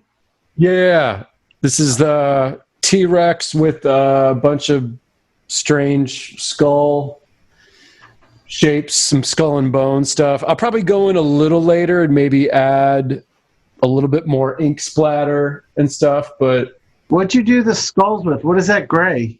Oh man, it's the Blackwing 16.2 pencil. I got my own little black wing right here. There you go. Those are dope to draw. I love the black wing pencil, man. It's is this the Yeah. one you have, Shawn? The black one? No, I have the gray one. It's the hardest of them. I have the white one, which is the medium hardness, and the gray one, which is the hardest. I had a black one, which is the softest, but for what I was doing, it was just too soft. Yeah. Like if you want just a solid graphite line, man, that's bold. These things are awesome. Yeah, I love sketching with them. They're just they're real buttery and creamy. They're great. Yeah, that's a good way of putting it. Buttery and creamy. Buttery graphite, Shawn, should be the name of our new punk band. All right, that sounds good. Buttery graphite. That's dope. So, Jim, and then what'd you do the color with on that piece? That's just gouache. Okay. Colored pencil for the red, and then gouache for the yellow. So like You that. put the gouache on top of the pencil, so you used it real thin? Yeah. Yeah, that's what I did this whole painting, and all the opaques are with all those same gouaches you're just holding up. Acrylic gouache. Oh, that was the thing I wanted to ask Charlie before we go. Charlie, your full color painted stuff, what are you primarily working with on that stuff? Oil. I'm doing oil stuff. Yeah, because I've always wanted, man. I took a trip to Amsterdam, 17, 18 years ago for the first time. Shit, it's probably longer than that. Actually, it was longer than that. Fuck, I'm tripping. It was 23 years ago for the first time. And when I went to the Van Gogh Museum, I looked at the paintings and I asked the dude, okay, how old is that for real? And he was like, that one right there is 150. I was like, okay, when I get home, I need to learn how to oil paint because I want my shit to last. Because graffiti artists, we expect our shit to last for 5 seconds. Right. Come out there with that camera or else you ain't gonna see it no more. You spent all that time. I was like, I want some shit to last. So I said, first thing I would do is try to learn how to oil paint. And I just started putting myself in the situation. You know, I didn't even start YouTube and shit. I just was asking dudes that I knew who could do it. You know what I'm saying? I didn't start YouTubing until this year. Like, okay, let me look and see how they do that. You know what I mean? Right. But yeah, man, I just would ask dudes, like, what's your technique on? I got a friend named Chris, man. This dude is just a beast, man. He paints like he's making a peanut butter jelly sandwich, man. And when you see it, you like, his shit look real as fuck. It's like his realistic shit, but you got to step back. But once you step back, you're like, oh, this dude is ill. How you do that, man? With a big ass knife. He worked with a big knife. He'd be like, yeah, and stuff like that, man. It's very interesting, man, to me. So lately, that's awesome. Like if it ain't the spray can, I've just been trying to learn new techniques with the spray can and get better at that because now we have so much technology that making these tips and the pressure from these cans and the smell. It's crazy, right? It's so much different. Yeah, it's amazing. I haven't fucked with any of it. I want to get back to it. I want to experiment with all that stuff. Yeah, man. I'm loving doing that, but I'm loving learning oil techniques too, man. That shit is like really like fulfilling a cool little part of my soul. And I just been like really like wondering what the hell, man, and why can't I? Now I'm like, okay, I can do this. That's all good. I'm dying to fuck with oils, but right now it's just gouache. Like gouache is kind of like it's like a cousin of oils in the way it acts, and I'm really enjoying that. Yeah, I'm liking the gouache a lot. Yeah, oil is like is to me is such it's like the grown-ups paint. The it's like the serious medium. Yeah. You're working with oil. I mean, damn, ain't we grown, dog? If you're working with oil, like you're not fucking around. You're fully going for it. I respect that. You know. Yeah, I love seeing Charlie's using a micron right now. That's comic book tool 101. Exactly, and that's all I'm doing right now. Just comic drawing. You know what I mean? Like, yeah. That's shit. That's awesome. That's awesome. Yeah, Jim, that came out so dope. Shawn, where are you at? Are you?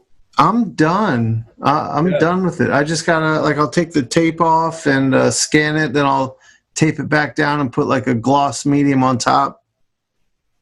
But Beautiful. yeah, it's done. I'll hold it up so you can see it better. Yeah, there you go. Is it Oh, focused? let me. Excellent. So dope, man. Is it focused You in? killed it. Yes. Yeah. Yeah. How satisfying at the end is it to take off that tape? Oh, dude, I filmed it earlier. I was taking the tape off another painting and I filmed it. Oh, you get that nice crisp border. Shit looks presentable. Yeah, there's something so satisfying about it. It's crazy. Yeah, it really is. It's awesome. Charlie, how are you coming along there? Man, I'm done. I'm just bullshit at this point. All right. You know what I'm saying? Put All some right, little bubbles here and there. I'm gonna close it down here in a second. Jim, you want to shout out anything you need to promote, social media, anything like that? Oh yeah, Jim Mahfood on Instagram and daily updates. You can buy merch, comics, original art, everything you need. Awesome. Yeah. And Charlie, I want to take a minute here to just thank you from the bottom of my heart for doing this. This was I've been excited about this since Brown first mentioned it to me. I was like, that's not going to happen. He was like, yeah, he wants to do it. I was like, oh. But yeah, I this appreciate is a real that, treat. man, for sure. Thank you. And That look, shit looks dope. Both of y'all, man. Look at that. That's crazy. Crazy. I like how you made. I like how you made the T-Rex. He still got that. I'll eat the shit out of you, but Bunny is in my arm. You know. exactly. You know what I mean? Exactly. That shit looks dope. Thank you. That shit I is way dope. appreciate that. It's That's a perfect balance of cartoony, but also still slightly dangerous, Shawn. Exactly. And then yours is just like, man, that shit looks. That's fucking hard. Thanks, Wow. man. Yeah. Dinosaurs Here are go fun to mine. draw, man. I need to draw more dinosaurs. You know. Let's see Charlie's. This is me right here. All right, talk. channel. Yeah, there. Oh, awesome. Awesome. Talk, Charlie, so the camera focuses on you. Yo. Hey. Big face tuna. Yeah, man. This is my throw up from back in the day, man. When I used to like run around, you know what I'm saying? Dudes be like, hey, quickly. I'm like, Awesome. Love it. Love it. So, Charlie, sir. thank you again. And if you ever want to do this again, man, I'm doing this constantly. It's going on Farside's network this week. yeah, man, let's do it again. I'm about to do 6 foot by 8 foot pig. Holy shit! All right, on wood, or you can do that on wood? On plywood, yeah, with a big Oh. police hat on. So come check it out, man, and we'll do it like that. All right, I would love that. Oh, that'd be awesome. Fuck yeah. All right, I'll be in Yeah, touch man. then. So I'm going to shut down the podcast, but we'll all still be on here so we can say goodbye to ourselves. So Okay, cool.